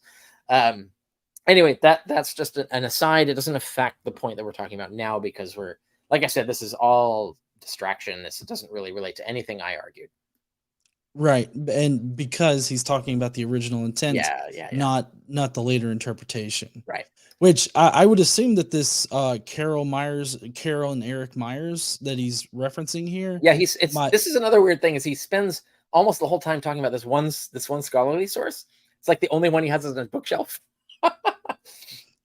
I just find that amusing as a scholar, that he picks one source and he does a zillion points out of this one source. It's nothing to, not to impugn it. It's nothing to do with what we're talking about, so it's not relevant. But the fact that he only has one source, like, what is he doing as a scholar? Like, why isn't he citing multiple sources? Why isn't he talking about like the diversity of views in the field? Why isn't he doing a scholarly analysis of this in terms of what are the debates about this passage? Why didn't he do what I did, which is check the commentaries and the treatises and studies about this passage and tell his audience what the debates are and what the conclusions are? If he had done that and not relied on this one text, which is only about reconstructing the original Zechariah, if he'd done the proper scholarly research, he would have known what I knew, and then he wouldn't have said any of this. He would not have made this massive mistake that he's going on 20 minutes on, or whatever it was. I'm wondering if Kipp, and I mean, this is, I guess, maybe just a question or speculation. I wonder if Kipp thinks that, like, Philo and the first century Christians only interpreted the Old Testament, or the like the Septuagint scriptures and everything, as they were originally intended, and that there wasn't some other kind of meaning. We know the answer is no, right? Kipp Davis is a Dead Sea Scroll scholar, right? He wrote his whole dissertation is on the Dead Sea Scrolls. And he keeps like trying to attack me for being incompetent about the Pesherim, and a lot of the scrolls are Pesherim. That's what the Pesherim do, right? Like that's all they do. And I know I find it very unlikely that he wasn't taught that the Greek translations of the Old Testament can also be interpretive and are not like attempting to reconstruct the original. I know he knows this. There's no possible way he could not know this. So yeah, and also there's no way he could not know that the Pesher logic is to do exactly this. And in fact, I can't point to exactly where, but I have heard him literally say this, that the whole point of the Pesherim is to find new meanings, to reinterpret the Old Testament, not to find the original historical meaning. So he's said it. He knows it. There's no way he could not know it. So for him to falsely present this post to the audience is dishonest and it's disinformation. And I don't understand why he doesn't properly educate them on how this actually works. But I don't know. That's just me being annoyed. Well, I guess I was just trying to make sense of why he thinks that Philo was. I know I struggle with that. Zerubbabel. I really struggled with that. Yeah, that's one way that you could resolve that. Is I mean, I can explain why he thinks. I can explain why he thinks it's Zerubbabel and all that, because he's stuck on this idea of the original meaning. But the question is like, why does he think we're talking about the original meaning of Zechariah? I can't explain that, because the text, my text that he's referring to, is explicit multiple times. I'm very explicit that I'm talking about hypothetical Pesher-like reinterpretations of the scripture. I am at no point am I talking about what the original biblical authors meant. Like it's not even relevant. I don't even know how you could think it's relevant. And that's the mystery. Like why does he think that this is a relevant rebuttal to anything I said? I do not know the answer to that question. Originally, I thought it's because he just didn't read the text. My book, he's just rage skimming. Not really thinking about what I actually argued. But after 3 videos now, and after he's been shown multiple times, he's been shown his mistakes multiple times. He knows what I actually said. He knows all of this stuff. So he continues doing this. He's maintaining this false pose, and I don't know why he does that. Like, he had multiple opportunities to dial back and actually start telling the truth, and he's just not. So yeah. Okay, well, I'm gonna let it continue playing, and he's gonna go through his analysis. So by ignoring the broader usage of this fairly flexible word throughout the Septuagint, Carrier is being a little bit misleading in his treatment of this passage. You'll notice he doesn't ever inform his readers that this is a common way by which this word tzemach in Hebrew, which just means seedling, is translated. Secondly, I think Carrier is very clearly misreading this text by asserting that Joshua, the high priest, is the man named Rising. He is not. If anything, the Greek translation of this text actually clarifies the fact that there are two people in view here. Skion is Zerubbabel. Yehoshua, the priest, is separate from him. By conflating and misunderstanding what's going on in this text, Carrier then is misrepresenting what the text is about. There is no Jesus rising because Yehoshua is not the one identified as Skion. That's Zerubbabel. There's a Zerubbabel rising, but that doesn't fit with Carrier's larger projection of what he thinks is going on in this text. Yeah, that's refuted by all the scholars I cite. No, actually, it's the other way around. Zerubbabel was kind of erased from the text, and that's what the general consensus of the experts on this passage is that Zerubbabel was originally the Sion, but he was gradually subtracted from the text. Now, like, there's different Greek interpretations and so on that you could talk about, but they all agree, certainly with the Hebrew, that that's the case. We actually can't say for sure what Greek text Philo is looking at, but if we base it on like what we have, it's the same thing where there's the way the text has been rewritten implies strongly that you can reinterpret it in the way that first century Jews were interpreting this passage. And that's, like I said, what all the scholars that I cite talk about, that's actually normal.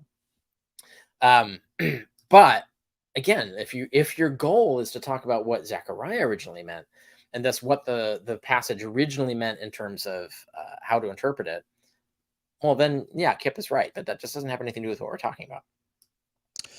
Right. And I believe, I want to say I remember looking up that the erasure of Zerubbabel from that context happened prior to the Septuagint translation. Is that right? Yeah. Yes. Okay. So there are, for example, so in the following verse, or one or two of the following verses, there is a reference to a harmony between the two. It'll say that, right? This gets modified in the Hebrew, but in the Greek, it's preserved. And so the usual argument, this is what you'd usually see in terms of scholars trying to reconstruct the original. They would say the original said that there would be harmony between the two, because there were two figures originally in verse 12, which was there was Joshua and Zerubbabel, Jesus and Zerubbabel, and yeah, right, that makes sense. But when you look, and I quote scholars on this, when you look at my article on Davis's third video that we're talking about now, articles are actually, I quote them saying like, well, yeah, but by that point, by the time of Philo was interpreting it, the two was being reinterpreted as the two roles of the one person, or the two things like the person and their throne that they have to occupy and stuff. Not two persons. The two persons got erased. It might have originally been there. There's good arguments for it having originally been there, the two different figures involved. But that all got erased. By the time Philo's reading the text, both Hebrew and Greek, that's gone. And so that the harmony between the two was being reinterpreted not as two different people, but as two different roles that one person had to occupy, in this case, Jesus. And this is mainstream. Like, this is ordinary. Like, I'm shocked that I even have to explain this and defend it. Like, I just took it for granted that everybody knew this in my field. But I had to go and check. Like, when he challenges him, like, am I wrong? Like, was I wrong about this? And so I had to check. And yeah, and when I checked, I found that I was right. And again, it felt like I was being gaslighted, but no, I had an objective check against the gaslighting, so I could confirm it.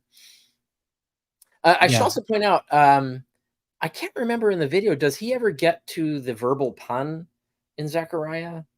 Because it's not just the branch. There's the exact same word gets used in a verbal form in the same sentence that is a pun.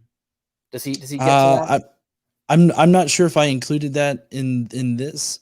Yeah, I can't remember if that's in the I can't remember if that's in the video or not, but because that's telling, because the pun rules out what he's talking about. He's not talking about a seedling. It's talking about someone who will rise up to conquer or assume the role or whatever that is. Someone who will stand up to do it.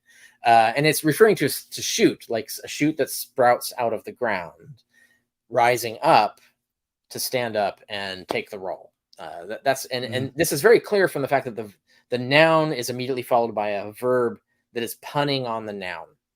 And that's both in the Hebrew and the Greek. They both preserve the same pun, so we know the pun was recognized and they understood it. And so that's one of the things that comes up in the other research that I've done. But okay, so I can't remember if he brings that up or he skips it. But that's also relevant to understanding this passage. Yeah, I can't remember. I can't remember if he brings that up. But if it's in there, it might be in my clips. All right, what do we got next? It's important to return and look carefully at the actual text, because this is something that Carrier consistently never does. The Septuagint translation of Zechariah chapter 3, starting in verse 6, reading through to verse 10, says this. Yeah, so I just provided, like, this is the Brenton's translation of it. I honestly don't know how good Brenton's is as far as I also don't know why this is. I don't know why this is relevant, but yeah, keep going. Okay.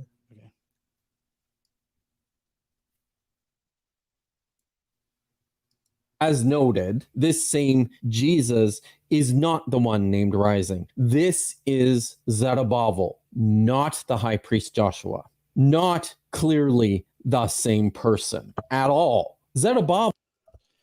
So he highlights this section, this same Jesus who is named rising, or in both places branch, extant. The extant Hebrew as in Davidic era, or so both in context, appears earlier in Zechariah 3. Okay, so that's you, where he's got it highlighted there, and he's saying that you're wrong about this, that Joshua doesn't, like, it's he's still on the original intent of Zechariah. I don't know what he's talking about here. Like there's no Zerubbabel in there. So what is he talking about?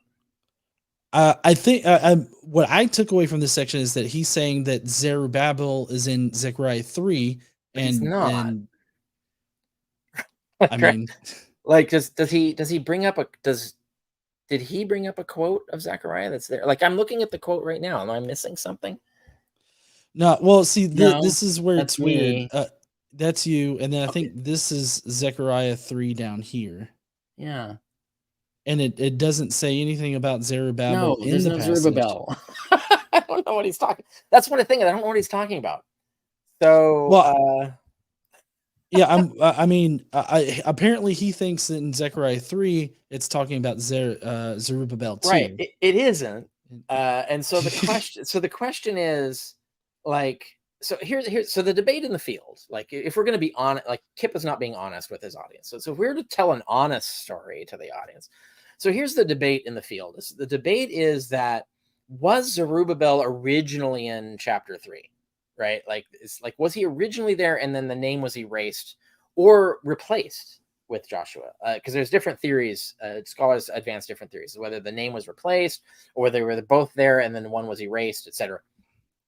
Now, there could be good arguments for that, etc. I'm not interested in that. It has nothing to do with what I was talking about. The question is, in the first century, what did the text say?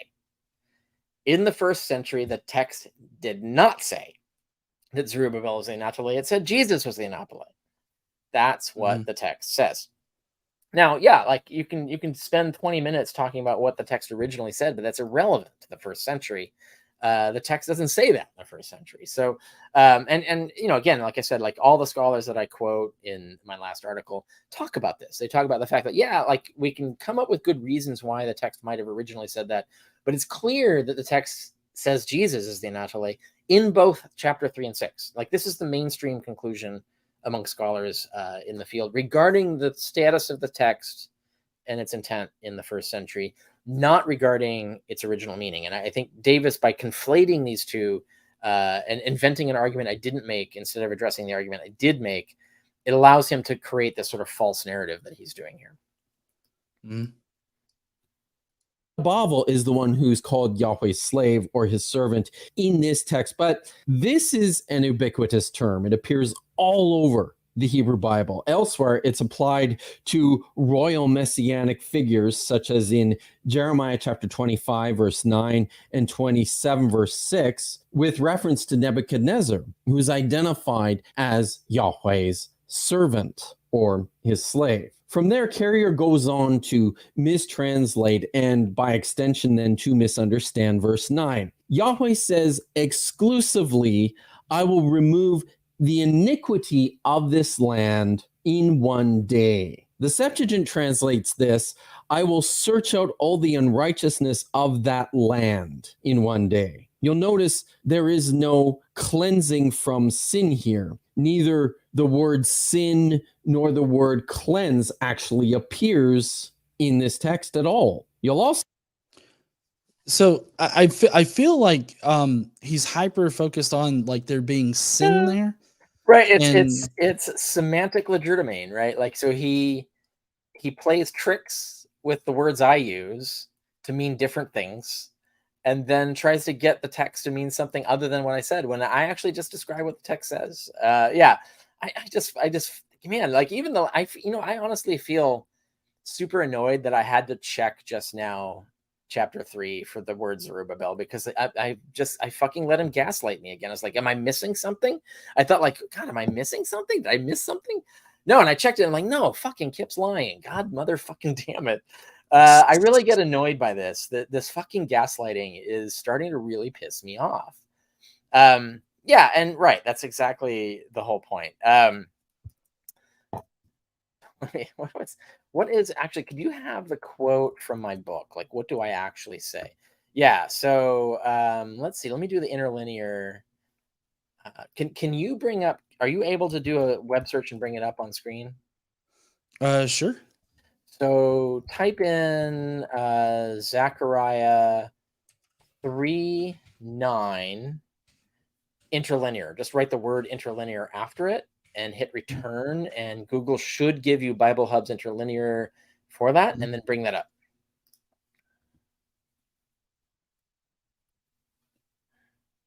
And I'm going to advertise Balvenie Scotch is what I'm drinking tonight for those who are interested. I've got the super awesome Bud Light Platinum.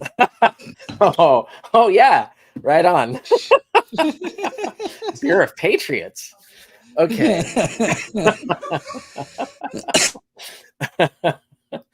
All right.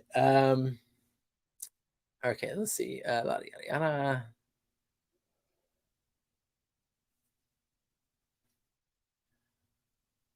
Let's see.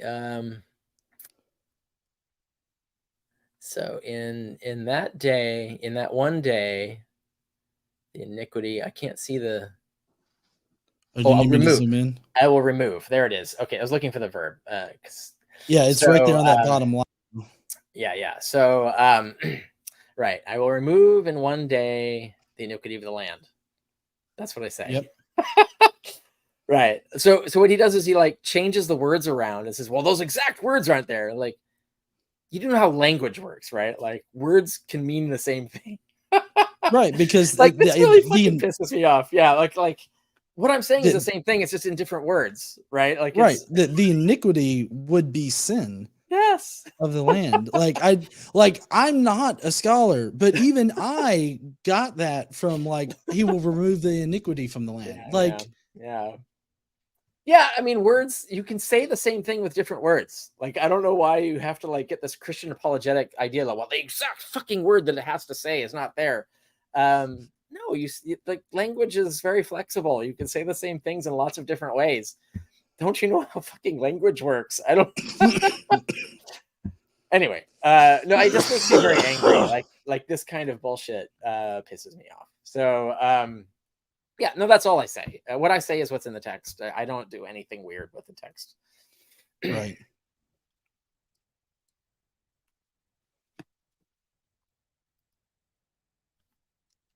So sorry. Hold on. Sure.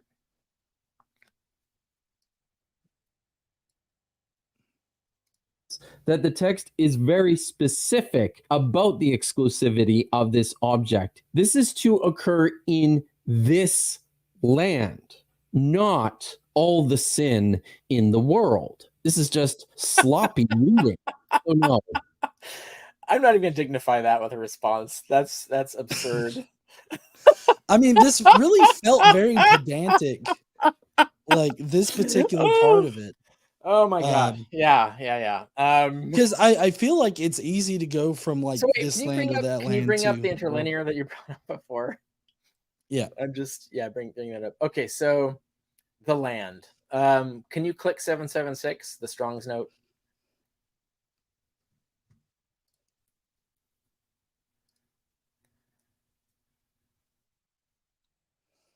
Yeah, earth, land. All right, go back.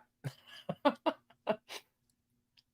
right, so that 1931. So go to Strong's note 1931.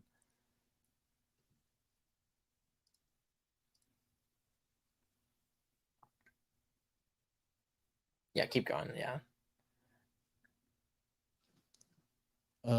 Down further. Yeah, keep going. Yeah. Yeah, go all the way down to the driver Briggs section.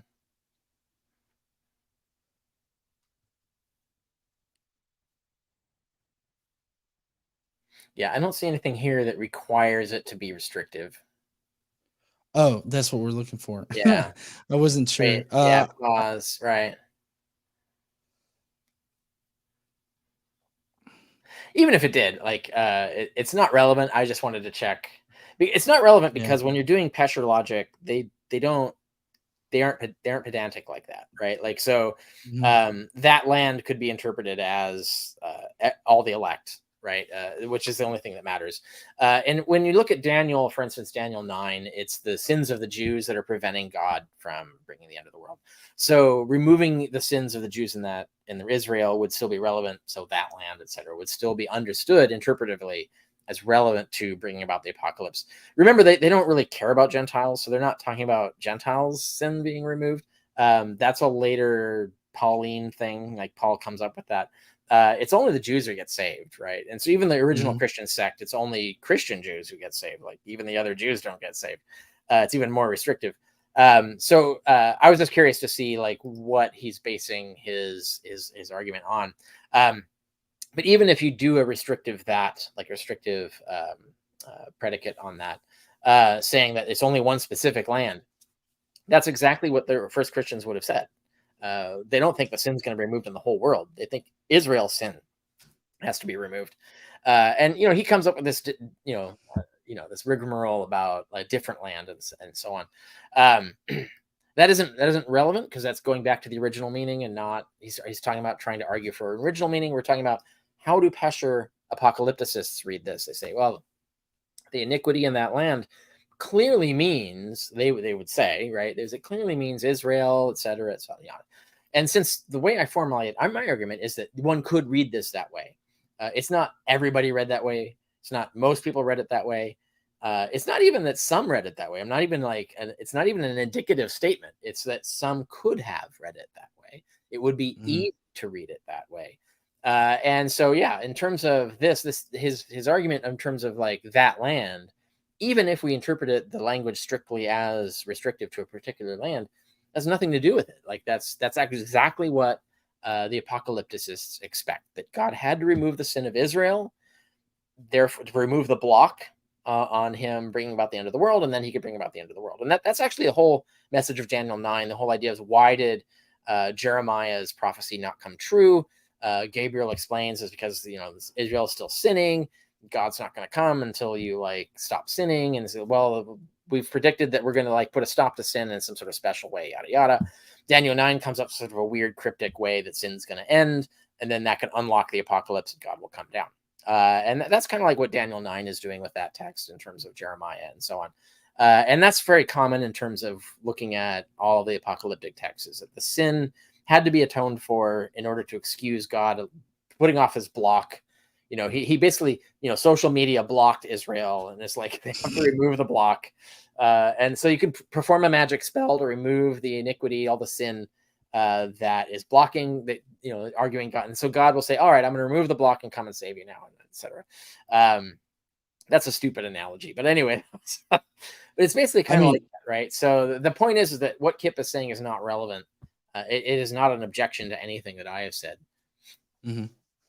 I mean, everybody just needs to remember it's got to be blood magic. Unless if it's not blood magic, then it won't work. Okay. Well, careful. Davis will say there's no mention of blood magic in 11Q13, so it can't be that. Fuck.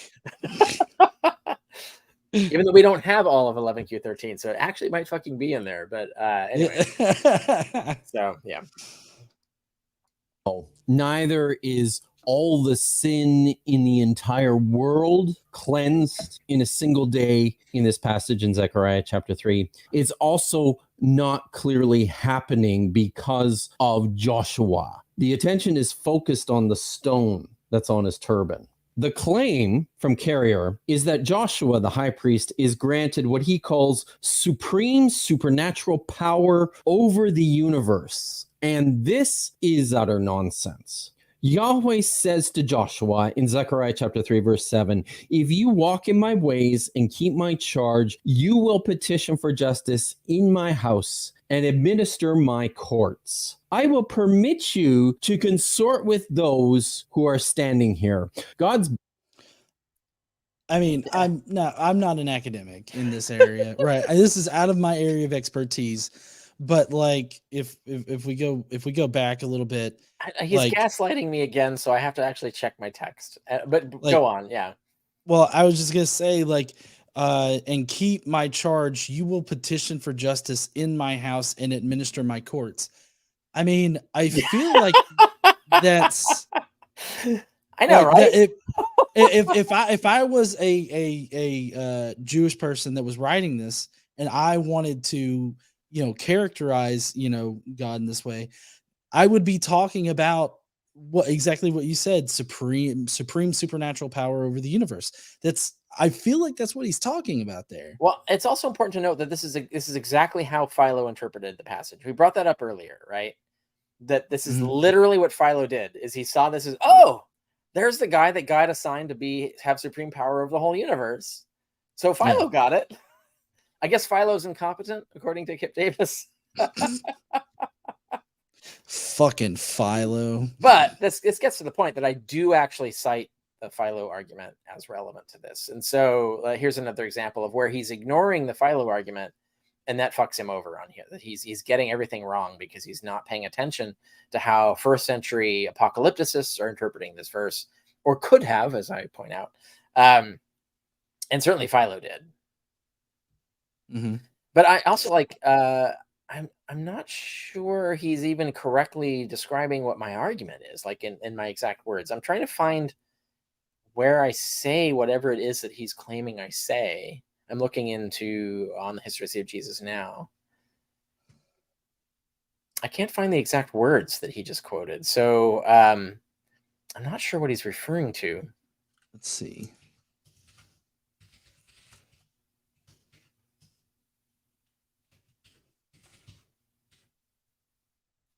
It's not in the same paragraph, so I don't know what he's talking about. No, this is let's see. It's in element 6. Yeah. It says, as I mentioned, an exoteric reading of Zechariah 3 and 6 would conclude the author originally meant the first high priest of the second temple, Jesus ben Jehozadak, who somehow came into an audience with God in a coronation ceremony, one would presume in heaven. Oh, I see. Okay, here we go. Granting him supreme supernatural power over the universe. Got it. Okay, there it is. Yeah, like you said, that's what we're referring to, is that in charge of all my courts. Right. Right. And excuse me. Yeah, that's an example where he doesn't see the word universe there.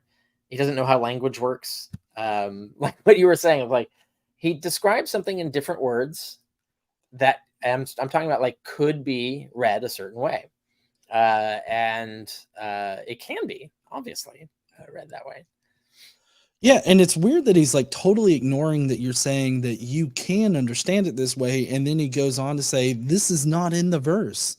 Yeah, it's and like, it's his hyper pedantic reading. Like he expects specific words to be there rather than just paraphrases, mhm. right? Like so, just like what you just said just now, like the fact that uh, that he's granted all of these powers. Um, that's kind of what it means, right? Like just because it's written poetically uh, and doesn't have the exact specific literal word that Kipp Davis wants to be there, that doesn't lead to the conclusion he's talking about. It's almost like Kipp doesn't know how language works, but I don't know. I do not know. Yeah. All right. I'm gonna let him continue with his argument here, though. Who are standing here. God's basically telling Joshua that so long as he's righteous and performs his duties within the temple well, then he can wander about and commingle with the angels. That's all he's saying here. In the Septuagint, it says, I will give you a place among those who are standing here. There is nothing at all about supreme supernatural power over the universe here. This is natural human authority to rule, pronounce judgment, and to administrate the state. That is all. Originally, originally he's probably right. Like that's probably what Zechariah meant when he wrote those words. But again, we're talking about apocalyptic readings of the text, so right. he's not Well, talking about what we're talking about. is it? I find that it's a little weird that he says that, oh, you can stand here with the other, like with the angels, but this is supposed to be like an earthly, like ruling of it. Granted that his interpretation is a bit strained, and he's trying to force it into a particular reading. Yeah, if one is allowed to stand in God's court, that's kind of a high rank, needless to say. But again, there's a difference between trying to reconstruct what Zechariah thought when he wrote, which is difficult to do because the text has been altered, as scholars generally admit. And that and versus what apocalyptic later first century interpreters of Zechariah could have imagined this meaning. And since I'm only talking about the latter thing, and Kipp isn't, nothing Kipp is talking about is even relevant to what I'm talking about. So it's all off rail. It's not pertinent. Yeah, I agree. This is the flimsiest of webs. An imagined dying Christ figure in Isaiah and Daniel linked through Zechariah chapter 3, verse 8 to 9, which features no dying Christ figure, no cosmic power, and no comprehensive atonement. Remember, the atonement is limited to this land. That's it. And all within a lost pesher, the plural of which, by the way, is pesharim, not pesherim, which carries Fucking carrier. It's correctly spelled in the index, just not correctly spelled in the text, which is trivial. Fine, I easily fix that. It's not relevant since I don't actually make any arguments from it. The spelling of it or anything like that is not pertinent, but or from the Hebrew, like I'm not doing any of that. But the question, like what he's talking about here, is the whole point of that element is the opposite of what he's saying. So he's acting like somehow I said, which I didn't. I said the opposite of this, but somehow I said that there's a dying Messiah in Zechariah 3 and 6. No, I never said that. In fact, I said the opposite of that. I said there isn't one. What I said is if someone were to find that particular elevated, exalted figure who ends sin in a single day, if someone were to connect that figure to the one who also does the same thing, that they atone for the sins of Israel in a single day in Isaiah, if someone were to connect those two figures, you have Christianity, right? So like if you put those two together, you get the entire Christian gospel. And so those two passages, Zechariah 3 and 6 and Isaiah 52 to 53, put it all together, you get the gospel. You almost don't need even Daniel, although Daniel gives you like solid confirmation of that. And there's other scholars who've made the same point that I just did right now. Like once you put Daniel in there, it's like it's a solid sell. Once you got Daniel, Isaiah 52 to 53, Zechariah 3 and 6, the entire Christian religion, like the core of it, the charisma is there. So My argument is like, if someone were to have done that, you'd get Christianity.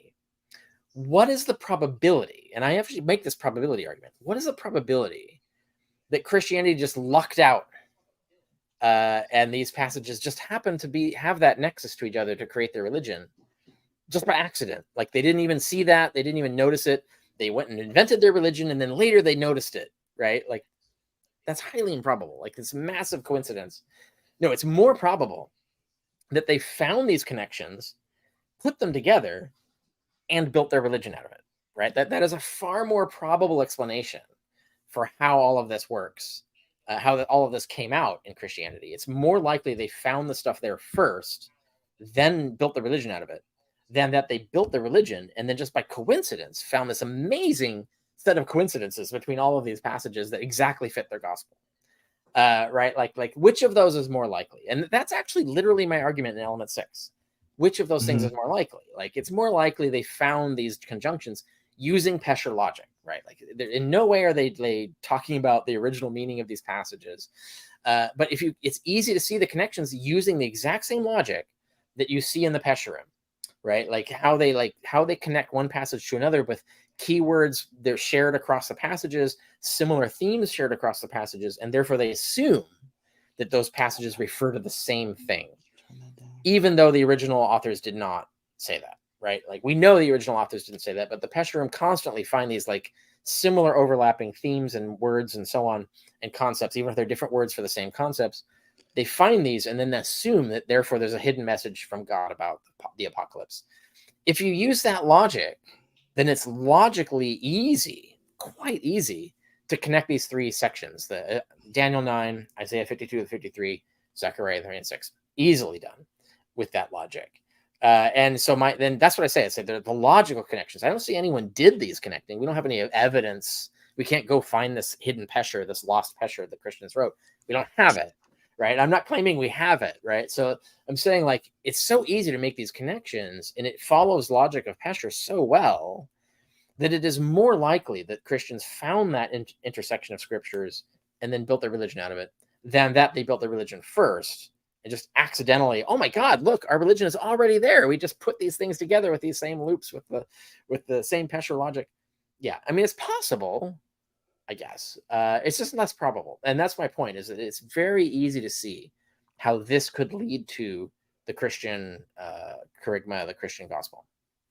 And Yeah, I don't, like I said, it's just how easy it is to do. And it requires apocalyptic reading of these texts, not the original reading of the text. And Kipp Davis doesn't even know what the fuck I'm talking about. Like, he's just so off the rails on this. Like, he's off the reservation. He's talking about shit that has nothing to do with what I'm talking about. It's just a waste of video time, frankly.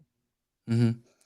Well, and you know, that kind of argument I see being made by people like John Collins, you know, talking Collins, about Q246, I think it is. Right. Brooke, everybody, like even Kipp's dissertation advisor does this, right? So, like, the exact same reasoning I'm using is ubiquitous in the field. There's nothing weird about it at all.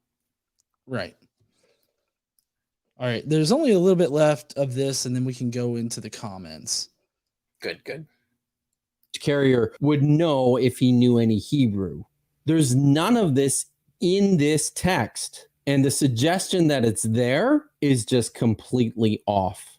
Which I never said, right? That's the key thing. I never said that. I never said it's in Zechariah 3 and 6. I said it's in the conjunction of Zechariah 3 and 6 and these other passages. But anyway, Kipp Davis has a hard time like correctly describing anyone's argument. It definitely does seem like there's a massive difference between the actual argument being made and Kipp's response to it. Yeah. So I feel like that does not do anything good for Kipp and being able to, I guess, necessarily trust his interpretations of your argument. And how you present your argument. I constantly, like I said at the beginning of this show, when he would have, he would be going through it, I'd also have your book up and I'd be looking at what you actually say versus what he's saying. And there's just a stark difference. So that's going to be it, I guess, for the the actual response portion. Yeah. Do we have yeah. super chats to do? Is there stuff? Yes, we Cool. do. It Excellent. looks like we got about 10 super chats. I'm not sure if they're all questions. I did see some pretty good questions fly through here. If we've mentioned anything that y'all want to know more about, please send a super chat. Any amount will work. Just send a super chat and we'll be able to get to your question if you would like an answer from either me or Carrier. They're probably more concerned with your answer though, there, Carrier. But do send a super chat if y'all would like to hear more about that. So I do want to say I appreciate everybody for joining in tonight, for watching. Let's see. The first comment is Nee, member chat saying, like the like button, heathens, sheathens, and in-betweethens. Stevens and in-betweenens. I like it. All right. Huh? Don't lick your phones, is what KC said. All right, next is Little Impaler, who asks, if Christianity isn't about the Old Testament, why is there an Old Testament in the Bible? So I have to kind of like reframe the question, I guess. This is a question actually asked by scholars a lot. Like there are actually discussions of this. It is debated actually. Why did the Christians keep the Old Testament? That's the idea. Now, in truth, of course, Christianity is a Jewish sect, etc. So obviously they would keep the Old Testament. So the fundamental assumption is that there's a point in the late 1st century, early 2nd century where there's a split where we get anti-Semitic Christianity, where Christianity becomes hostile to Judaism. And it doesn't, like, scholars speculate that or hypothesize that this happens because of the Jewish wars. So the Romans become increasingly hostile to Judaism. So in order to survive, Christianity has to be more like, yeah, fuck those Jews. We're not them. And that's its kind of like strategy to kind of like get persecuted less and not be treated like the Jews, essentially. And so they become more anti-Semitic, and you get a lot of that stuff. And so you would think, like, why don't they just abandon the Old Testament? The answer is they did. They tried anyway, and that's Marcionism, right? So the first New Testament we had was Marcion, where Marcion was saying, oh, the Old Testament is all about an evil God, and we're going to reframe our religion to be entirely un-Jewish. It's entirely new. We've got this new kind of like idea where we worship the true God, and Yahweh is this evil son of a bitch, yada yada. I'm oversimplifying. You can Google Marcionism and get a more accurate version of it. But the idea being is that they did try that. They actually tried a full jettison of Judaism. But that, for whatever reason, and again, this is debated, there was a lot of pushback against that. So there are a lot of Christian churches who pushed back against Marcion, declared him a heretic, and tried to marshal their own defense against Marcion. And they had a lot of reasons to be against Marcion. It wasn't just the Jewish thing. There's tons of things they didn't like about Marcion, some of which might have been political and not scriptural. But the end result is our New Testament is the New Testament that was composed and published to rebut and challenge Marcion's New Testament. Now, we don't have Marcion's New Testament. So the original New Testament is gone. Ours is the propaganda that was built to fight that. And that's what we have. Now, part of the process of that is that they couldn't concede to Marcion that we're going to jettison the Old Testament basis of our religion, right? So they had to basically say, yeah, we are the true realization of that religion. So they needed the Old Testament as a justification for now they had to reinterpret the whole Old Testament to do that, but they had to claim that they were the true inheritors of the Old Testament prophecies, etc. So they did need the Old Testament for that. And so that's why they did that. There are other reasons, like cultural reasons. There was a hostility to new religions unless you claimed some sort of antiquity. So if you were a new religion, you had to claim that you were actually an old religion, etc. And one way you could do that is say, our religion is based on these super ancient oracles of God. And because our religion is based on them, it's not a new religion. It's actually a correct rectification of a very ancient religion. And that made it easier to sell.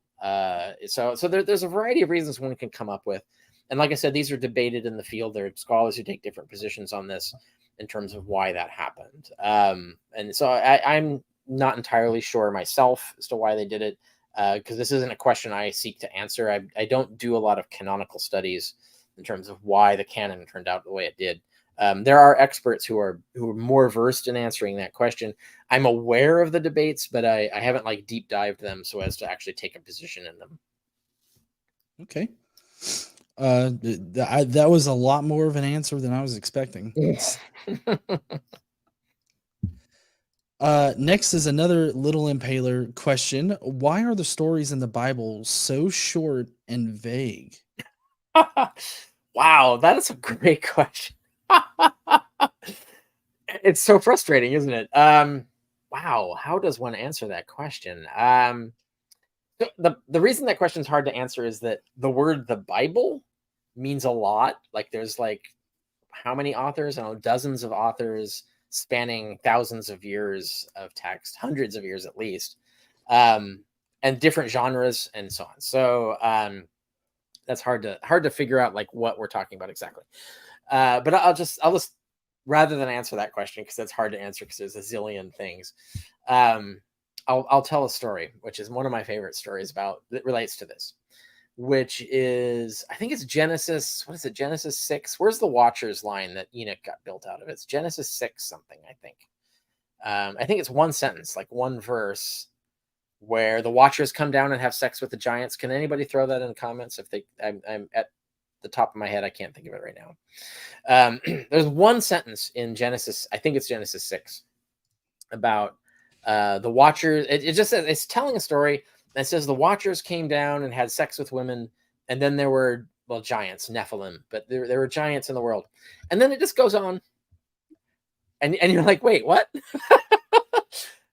You're not going to elaborate? Like you just have that one sentence, you just got to throw that sentence out there and then just keep going and about other things. It doesn't elaborate. It just has that line.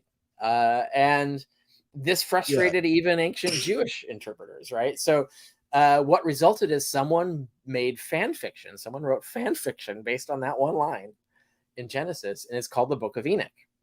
And they created an entire book explaining that one line in Genesis, and they spun it out into and the Book of Enoch is a fundamental source text that actually is key to originating Christianity. Christianity is clearly built a lot on the Book of Enoch, but it didn't end up in the canon, and that's a whole big question as to why it didn't end up in the canon. That's another thing that scholars debate, but it was originally a major scripture for them. And so that's an example. Like even they were frustrated about what you're talking about. Like why one sentence? Like what's going on there? And I can't really, I don't have an answer for you. Like why, like, is it clear that they had some notion of some story in their heads, and it might've been a story that was widely known. So when they wrote it, do we have it? Here we go. Yeah. So when they wrote it, one can infer, let's just say, we're not sure of this. We don't know this for sure, but we can infer that this was just a story people knew. And so they throw a reference into it because they got to throw a reference into it because it's popular lore, but they don't expand on it because they assume everybody knows what it's about. And of course, hundreds of years later, people don't really know what the fuck it's about, and so they invent a whole story. They try to spin it out into something new and create a story. They fill it in. There's a similar thing like Bruce Metzger wrote an article called "Names for the Nameless," where he saw a similar trend where like nameless figures in the Bible get legends later where they get named, like people assign names to them and tell bigger stories about them and stuff. So there was a trend to pick these like little throwaway comments and turn them into whole stories, a lot of fan fiction, and it's spun off into Christianity really, and beyond, like even after Christianity. Now that's not a useful answer to your question, but in terms of the Gospels, let's say the Gospels, I think the reason the Gospels are writing the way they're writing is that they're writing what are called krei, which is a Greek rhetorical skill that they were taught in school, where you tell a short little story that emulates other stories and changes them up to tell a different message. So the point of the story is not the literal story. They're not reporting history. The point of the story is like Aesop's fables. It's like to tell you a little moral. Like the story has like a moral meaning or a symbolic meaning or an allegorical meaning, and you're supposed to get that. And so they don't need all those little details that we expect in a historical report. because the point of the story is not to give a historical account. The point of the story is to convey some lesson or message or point that is subtext rather than supertext. And so that's why the Gospels are short and vague, is because they're not even trying to write history. They're writing something else, basically. Certainly, this is the case for Mark. When we get to later authors, it gets a little more complicated. But anyway, that's not a terribly useful answer. But the short of it is, there's multiple reasons. We don't always know in each particular case what the reason is. Well, wasn't Mark also written to be sort of a missionary manual? Yeah, and you also have to think that they're writing so that you could have one scroll, and scrolls cost money. Shorter scrolls are cheaper, so that's another configuration, right? Like, you need to tell so much information within a scroll's length, maybe a cheap scroll's length, depending on their financial situation. Now, very quickly, the Gospels got transferred to codex form, where this was no longer the issue. So, but the timeline on that is unclear. We're not exactly sure when they got transferred to codex format and so on. Codex format is like a book, like we are aware of. Like, you have pages, and those you can keep adding pages.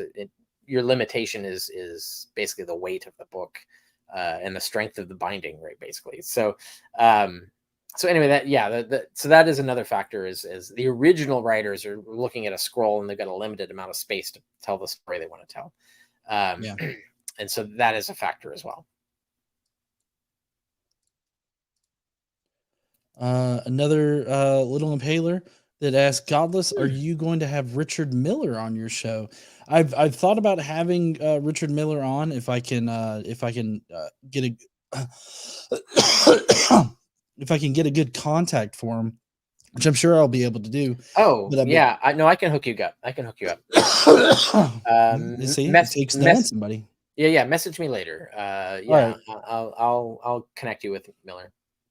All right. Cool. Awesome. Because I think he'd be great to have on the channel sometime to talk. Yeah. Absolutely. Yeah. And the next is Reading Between the Lines. That's how I read their name now. Gotta go. Lataster would call it crypto Christianity, in my opinion. That might have been relevant to the timestamp. I don't know.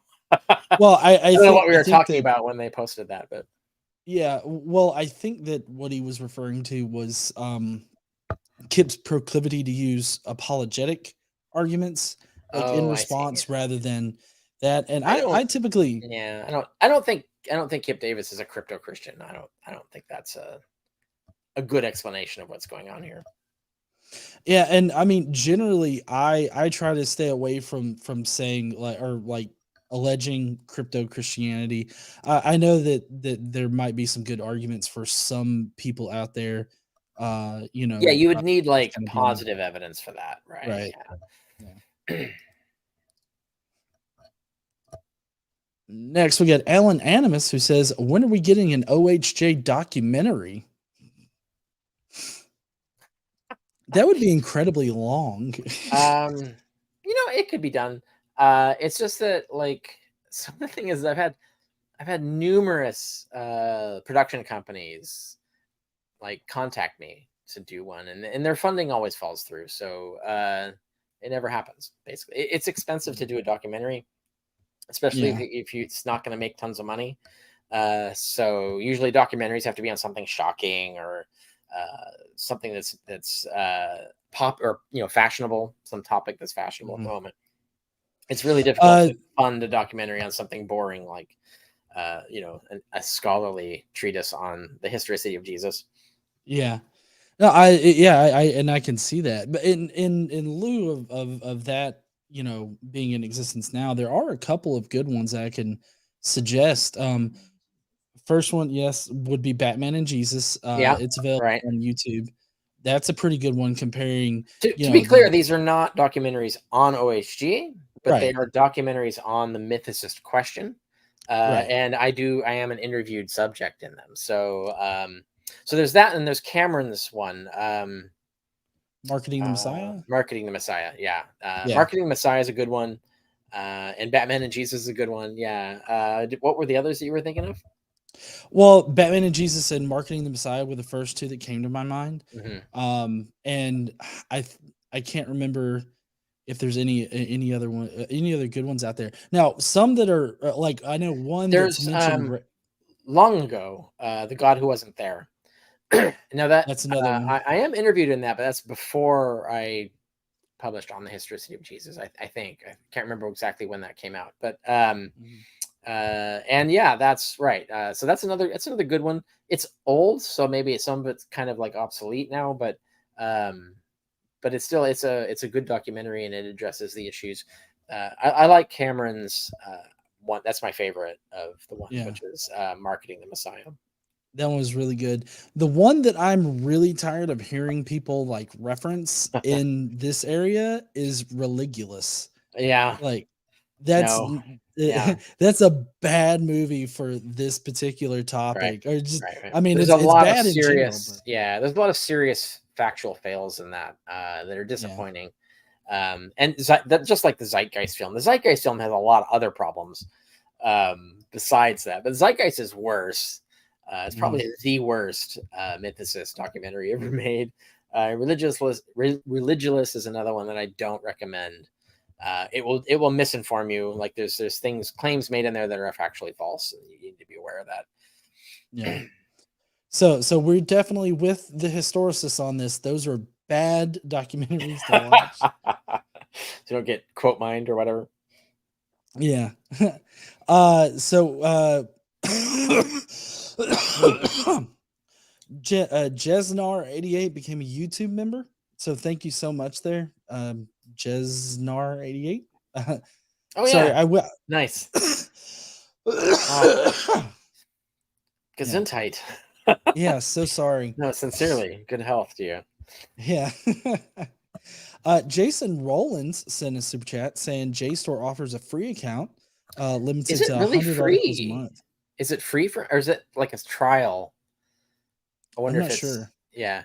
It might be free, like for a brief time, and then you have to like to keep going. You might have to subscribe, or that's changed. I don't know. So definitely look into it.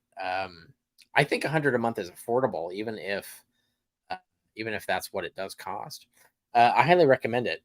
It's actually called JPass. Like JSTOR itself, to be clear, is a much bigger database, and universities pay thousands, probably hundreds of thousands of dollars for access to JSTOR. Individuals getting full access to JSTOR. I haven't looked into it, but I do think it's thousands of dollars. But JPass is like you get a subsample. Mostly it means like older articles. So this is usually like a moratorium of like a year to 3 years. So like the most recent articles you can't get to, but you can get to like a lot of the archive stuff. But there are also whole journals that are in JSTOR that don't participate in JPass. I don't know the whole behind the scenes, capitalism behind who's deciding how that happens or how that happens. But just be aware of that. But you can find out. Like I think there's ways to like find out if it's part of JPass or not when you're just looking at it without being a subscriber. But yeah, if you can get like a month of free access or even a year of free access, I highly recommend it because there's lots of cool stuff in there on multiple subjects, not just Jesus studies, not just biblical studies. And not to pull away from supporting academia, but if you have the DOI number for like a paper or something like that, you can also go to Sci-Hub. If you just Google Sci-Hub, and it's got a search thing in there where you can put the DOI number, and if it's available for free, like online, it'll automatically take you to it. And so Yeah, you can use that route as well, because there are times when there are articles that are available, like freely available, that through some through some websites you still have to pay for. But the yeah. Sci-Hub kind of bypasses that, and allows you to get It's to also like material. just since we're talking about this subject, so a lot of journals have contracts with their authors. Just to let you know, authors who publish in journals get zero money.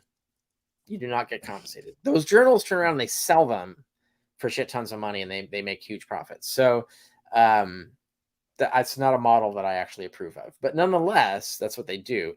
But they usually have contracts that allow the author, not actually say usually, many of these journals, not all the journals, but many of the journals have contracts that allow the authors to publish the paper or some version, a relevant version of the paper, on their own website. And so there's a certain term for it. I can't remember it offhand, but so sometimes like you can actually Google the title and see if that author has published the paper on their university page or their own website in some fashion. So sometimes you can find free articles and you don't expect them because they're not warehoused in one single location. So it is worth looking into to get them that way. But I also super recommend like exploit your local public library. They often will send you PDFs even. I know in San Francisco, when I was in the Bay Area, you had to live in the area, but you could actually get free access to full JSTOR, like the whole thing from home by just having a library card. And like that means that San Francisco Library is paying shit fuck tons of money for the public to have that, right? And so I would say like definitely take advantage of it if you have it. So other cities might have similar arrangements.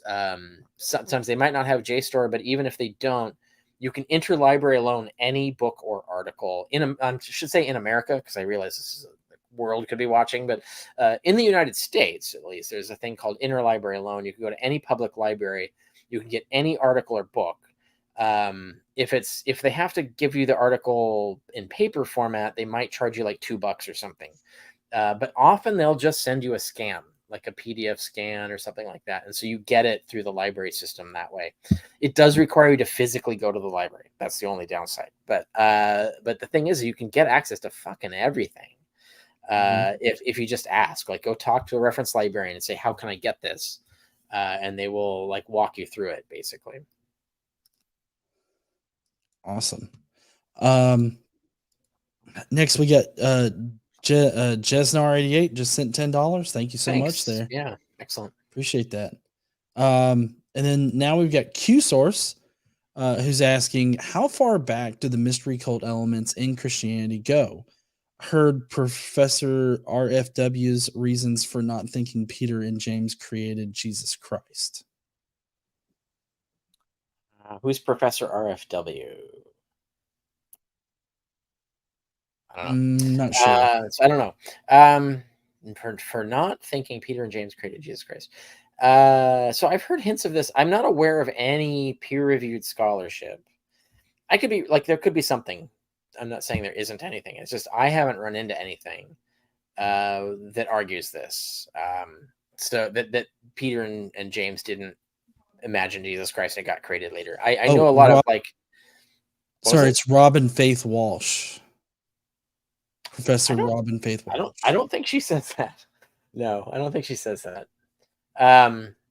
She's about the Gospels, so I think like her view is like maybe you're talking about Jesus like the Gospel Jesus. Mm-hmm. That would be true. Peter and James didn't invent that Jesus, but they certainly were talking about a Jesus who was a Messiah, right? Jesus Christ. I don't think if Robin Faith Walsh has ever written anything arguing that Peter and James did not advocate a Jesus Christ, definitely send me that article because I have not seen that. I don't think that's the case, but I could be wrong. I don't know. Like if you got the article, send it to me. I'm interested. But in terms of the mystery elements, so the earliest documents we have are the authentic letters of Paul, which is there's 7 of them. Half the letters are forgeries. I don't know how many people are up on the basics of New Testament scholarship, but in the Bible, there half the letters are by Paul are fake, and then the other half are really by Paul. Even those letters are pastiches of multiple letters, and they're edited and so on. But those letters already clearly establish that there is the core mystery cult elements are already there. So very common in mystery cults is baptism or some similar initiation ritual, but it's often baptism. To give you an example, we have inscriptions before Christianity of Bacchic cults, the mystery cults of Bacchus, that had baptism for the dead.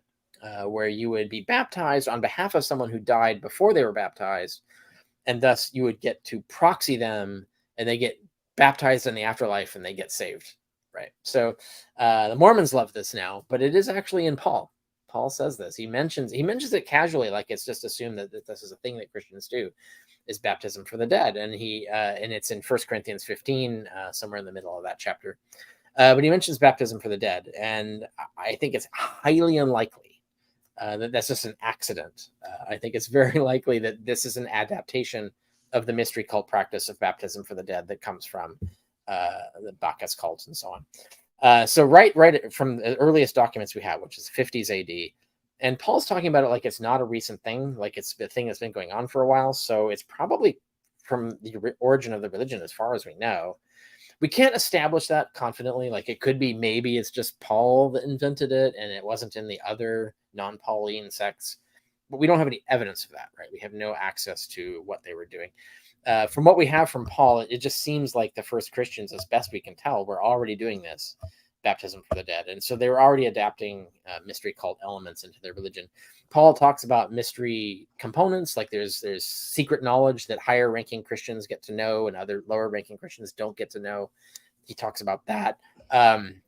So that all of the components of mystery religion, the core components, are already there in Paul's letters. And there's no indication that Paul invented them. Like one can hypothesize he did, but there's no evidence that he did.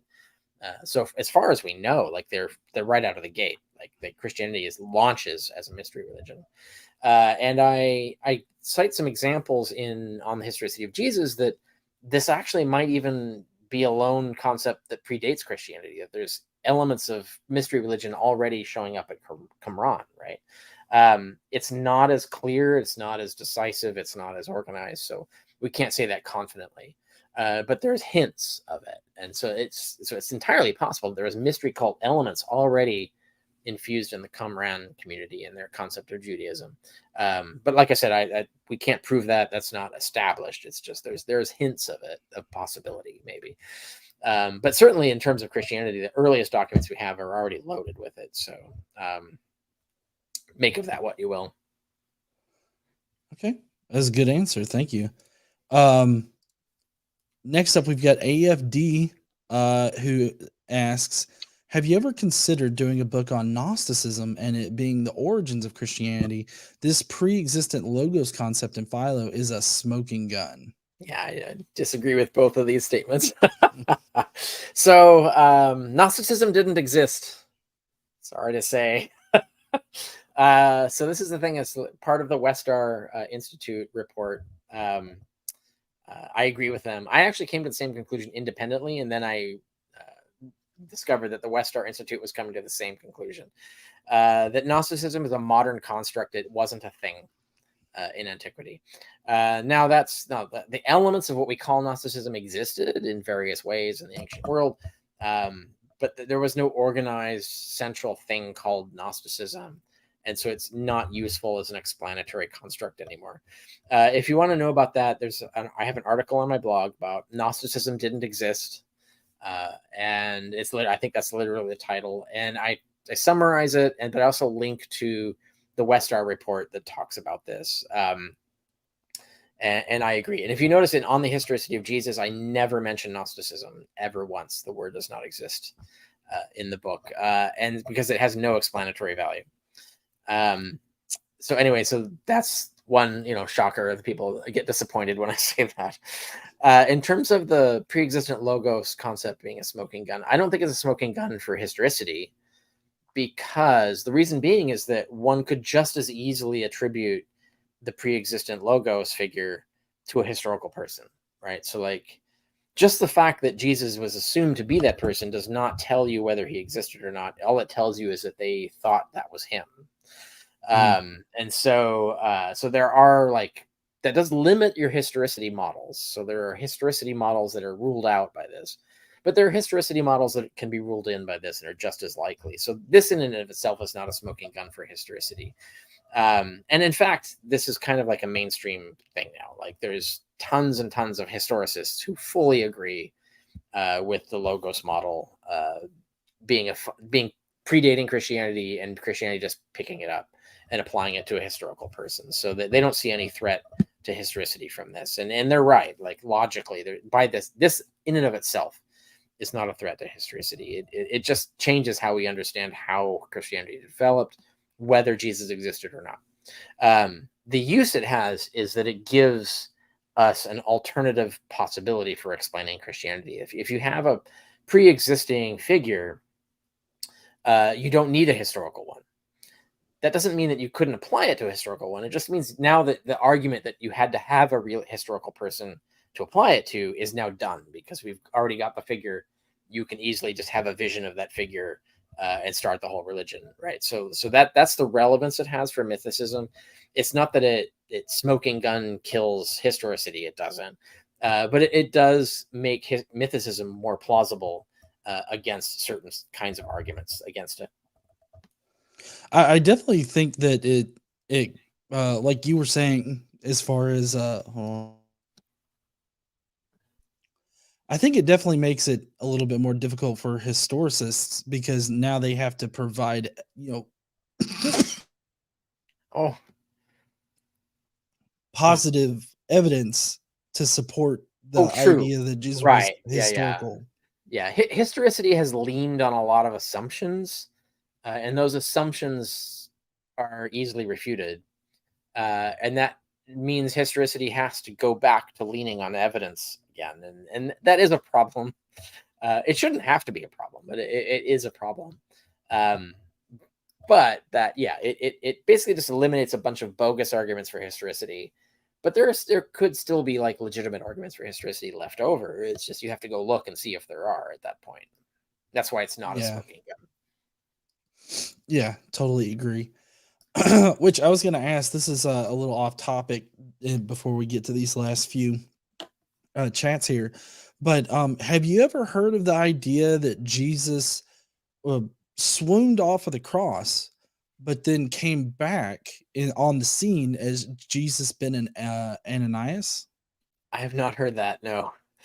I Converging will have the two stories. yeah. So that then the Jesus ben Ananias story, like No. The Jesus Ananias story, like is Jesus like Ananias is a second Jesus. version.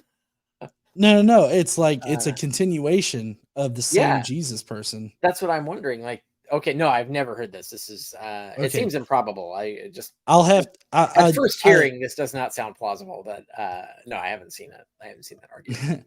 I'll have to share the interview that I did today with David Mersch. I don't know if you've heard of him. No. He's got a very unique. He's not a scholar, but he's got a unique view of things that I think you'll appreciate. We got Nee, who says the problem of evil is not a defeater for Marcionism. And goats. So there's a goat there. I don't know what that means, but defeater. So it's weird. This is a good sentence that could be read as in it's not a defeater, it's not considered a defeater by Marcionism, or it's not a defeater of Marcionism. So I don't know what he's talking about, but I don't know. I have no comment. All right, and then we got AFD again, who wants to know thoughts on the Nag Hammadi library. Does it inform or disinform your overall thesis on Jesus? To me, it's clear that Gnosticism is the origin of Christianity. They're really stuck on that Gnosticism. Yeah. So that's two problems here. One is that Gnosticism as an organizing concept is invalid. So we got to chuck that. The Nag Hammadi library is a huge disparate collection of things. Most of it is very late. So it can't really inform the origins of Christianity. In fact, I found nothing at Nag Hammadi that's useful for reconstructing the origins of Christianity. There's some things there that are useful for understanding practices. So the Sophia of Jesus Christ and the Eugnostos text, where we have them in the middle of inventing a Jesus text based on an un-Jesus text. And they were in the middle of creating it, and they swept it into the text and the barrel or the amphora or whatever, and they buried it, so that we see a forgery being made in the middle of the process. That's useful for understanding process, but it was a late thing. It's not, and it doesn't show us something going on in even the 2nd century, much less the 1st century. So, yeah, there's very little at Nag Hammadi that's useful. It's too late, basically. Okay. And then the Mythic Life, who asks, what are some examples of Enochian? I don't know if I'm pronouncing that right. Enochian literary. Enochian literary influences. I don't know about literary influences. We're talking about conceptual. So almost the entire theology of Christianity is built out of Enoch. And I think part of the reason this isn't known is that people take for granted certain understandings of the world. So like the idea of the fall of Satan, this very specific idea of Adam's decision tainting all of Judaism, very specific notions of the war in heaven, the very specific notions of the apocalypticism, the Son of Man concept, the whole Son of Man thing. Even though it's in Daniel, it gets expanded and built out in Enoch in a way that shows a transitional, basically it's a transitional fossil towards Christianity, right? There's a lot of aspects of Christianity that are clearly assuming that the stories told in Enoch are true. And I guess people make the assumption that was just all Judaism, but that isn't the case. Like there's only Enochian Judaism that assumed that the stories told in Enoch are just scripturally true. Christianity is built out of that. So Christianity is built on a lot of assumptions that we find in Enoch and probably originate from Enoch, or at least many of them do. If you want to know more about this, you could probably Google it. I'm sure there's probably lots of articles about the relationship between the Book of Enoch and Christianity that can fill you in. Awesome. And then let's see, we got a knee also that says Briar Rabbit Jesus, don't put me on the cross, anything but that. Math Wiz has a question. Has there ever been any talk of creating a preprint server for historians, like the equivalent of the physicists are? I'm not sure how to pronounce that last word. There isn't. I mean, that's a really good idea. And yeah, I would like that. I think just, capitalism has fucked that over. I don't think that's ever going to happen. There's too much financial interest in that not happening. And I think physics, for whatever reason, like whatever the historical background is for that, physics got over that. Like they got over the financial issue and they said, you know what, fuck, it's better to just do it this way. It's for the good of science. But history is still based on a profit model. So that's not going to happen. I don't think that's going to happen anytime soon, but it would be lovely if it did. I totally I'm with you. I really honestly think that should be the case. I have a lot of thoughts about that should be. I think articles should be, I'm totally fine with articles being charged for. I just think they should be charged at way less than they are. Like, I don't think you should be paying $35 for a PDF. $2 for a PDF, I think is okay. Like, I think that's fine, especially if then you kick 20 cents to their author, right? Like, you know what I mean, or 40 cents or whatever, right? So I would organize a system completely different than it is, but I can't do that because the incentive system of capitalism doesn't let you do that. So that's not going to happen. Another thing I would like to happen is unrelated to this is philosophy has the Phil Paper survey, which has a really detailed polling system of philosophers. So like every 10 years, they have a whole slate of questions so that you can actually talk about what is the consensus on this question. So they have a whole list of questions, right? Mm-hmm. Biblical studies, at the very least, needs a Phil Paper survey version. We need a biblical paper survey as well. But that costs money and no one's going to spend money on that. So we're not going to see that happen. But these are things I would like to happen. I agree. I would like to see them happen.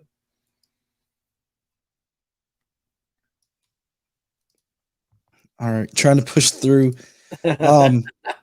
So Need clarifies WLC defeater usage. Marcion has evil Yahweh. So none of the how could an all-loving God allow evil arguments make sense. Yeah. It's still a problem in the sense that it's the same problem that we face today with evangelicalism. Why does God even allow Satan to exist? Right? Satan explains all the evil. Yeah, but why is there a Satan? Why doesn't God just vaporize them? I don't understand. So no, I don't really think Martianism philosophically, Martianism does not solve the problem. Unless you just admit that God has limited powers, God is just weak and can't do things. Which would match more like some certain pagan theologies would actually fit that. Like there are theologies that allow for weak gods that can't do certain things, and that's why there's evil. Is like God can't fix it. Like he's just can't. But that's not the theologies we deal with, and I seriously doubt. I don't think that's how Martian explained it. I don't think Martian's explanation was that God was too weak to fix things. I think there was just the natural inherent contradiction in Martianism that exists in all Christianity, which is that their idea of the supreme ultimate God just does not make sense in light of facts. So Okay. I don't think Martianism fixes that at all. And then finally, we got AFD that says, does it look like Paul and Jesus, Joshua and Zerubbabel, Moses and Aaron, Moses and Joshua, even Jacob and Yeshua are clear signs of old to Messiah concepts in Judaism? I can't. That's too much. I can't answer that in sort of a general way. There's a huge literature on messianic concepts and which figures they were based on or could have been based on and how it evolved. A lot of debates about it. Like, there's no one answer I can give to this question. It's too complicated, basically. Yeah. All right. Well, that's it for the super chats. I really appreciate everybody joining us tonight for this review. Thank you, Rick, for being able to do this with me. And I mean, thanks for having me. I know. Yeah, I mean, I know that you wrote this long blog about it, and now you're just having to repeat yourself on video. But if everybody wants more, definitely check out Rick's blog. And again, we do have Kipps video linked down below if you want to cross-reference, everything that Kip said versus, what we discussed here. Please do so. But all in all, I think that's going to be it for us tonight. Rick, do you want to tell everybody where they can find you and anything you might have coming up? Yeah, any new visitors, richardcarrier.info. So that's richardcarrier.info on the web. All things me are there. So my books and all of the stuff you can find. In terms of what's coming up, I love it when students take my classes. So that you can find on the top menu of my website, take classes, and it lists the classes that are available in the way. They're correspondence courses or video courses, depending on where we are in different things, but you can find that out when you go there. Because I love spreading the knowledge and helping people like figure things out. When you take a course, if you take one of the correspondence courses, basically you get a month of all the Q&A with me that you want through text messaging, so or through the forum. So that's one use for that. For the work that I do, I really do depend on patrons. So paying patrons who join my Patreon and help support me blog by blog. That's basically what keeps me doing what I'm doing, other than becoming a paper pusher or something else for money. So if you like what I do, if you like the production of my website where my articles are not paywalled, they're available to the world for free and therefore useful in disseminating knowledge. If you like supporting that, then definitely become a patron either through Patreon or PayPal. There's ways to do that through my website too. In terms of what I'm doing next, I'm actually working currently on what will be either the second edition or the second volume of On the Historicity of Jesus. So I'm already in contract to produce something next year. And so the publisher and I are working on different models, different things to do. And so I talk about that a little bit on a blog article I wrote a few months ago on where On the Historicity of Jesus is going. But it's been a very popular book, and my publisher is interested in moving the ball down the road, basically. So field, I guess, as a mixed metaphor there. But so that's what I'm mostly working on. And I think the part of the project result will be, as in the first time, some peer-reviewed articles will come out in journals. Eventually those might come out in an anthology, but so I'm going to work on that, and then I'm going to work on whatever we develop for 2024, because 2024 will be the 10-year anniversary of On the Historicity of Jesus. So sometime in that year, we're going to come out with something. We just haven't totally nailed down what it's going to be yet, but it's going to be something. But I'm working on it. So basically, my goal this year was to look at where we are in terms of all the debates that arose from on the historicity of Jesus. What controversies are still sticking around, which things are resolved, and so on, and therefore where we should be. Basically, what's the next step on that? And so that's what this year is. Next year, I'll start working on my revamp of on Sense and Goodness Without God. So I'll be doing my philosophy side, because 2025 will be the 20-year anniversary of Sense and Goodness Without God, and that's a whole other cool. side of my career that I've been neglecting a lot. Not totally, but more than I like. I've been focusing too much on Jesus. I'd like to do more naturalist philosophy, contemporary philosophy. And so I'm going to do that. I'm going to start back on that track next year. But this year is all Jesus stuff on that. So there might be some journal articles. There's definitely be some interesting blog articles this year resulting from my research and things like that. So that's the focus. But yeah, back to philosophy next year. Awesome. Great. Well, really appreciate everybody joining us tonight. If you will, please leave a like on the video. Leave us a comment down below with your thoughts on our analysis here tonight. And I guess we will see you heathens next week. Don't forget to stand up and use your voice. Bye, everybody.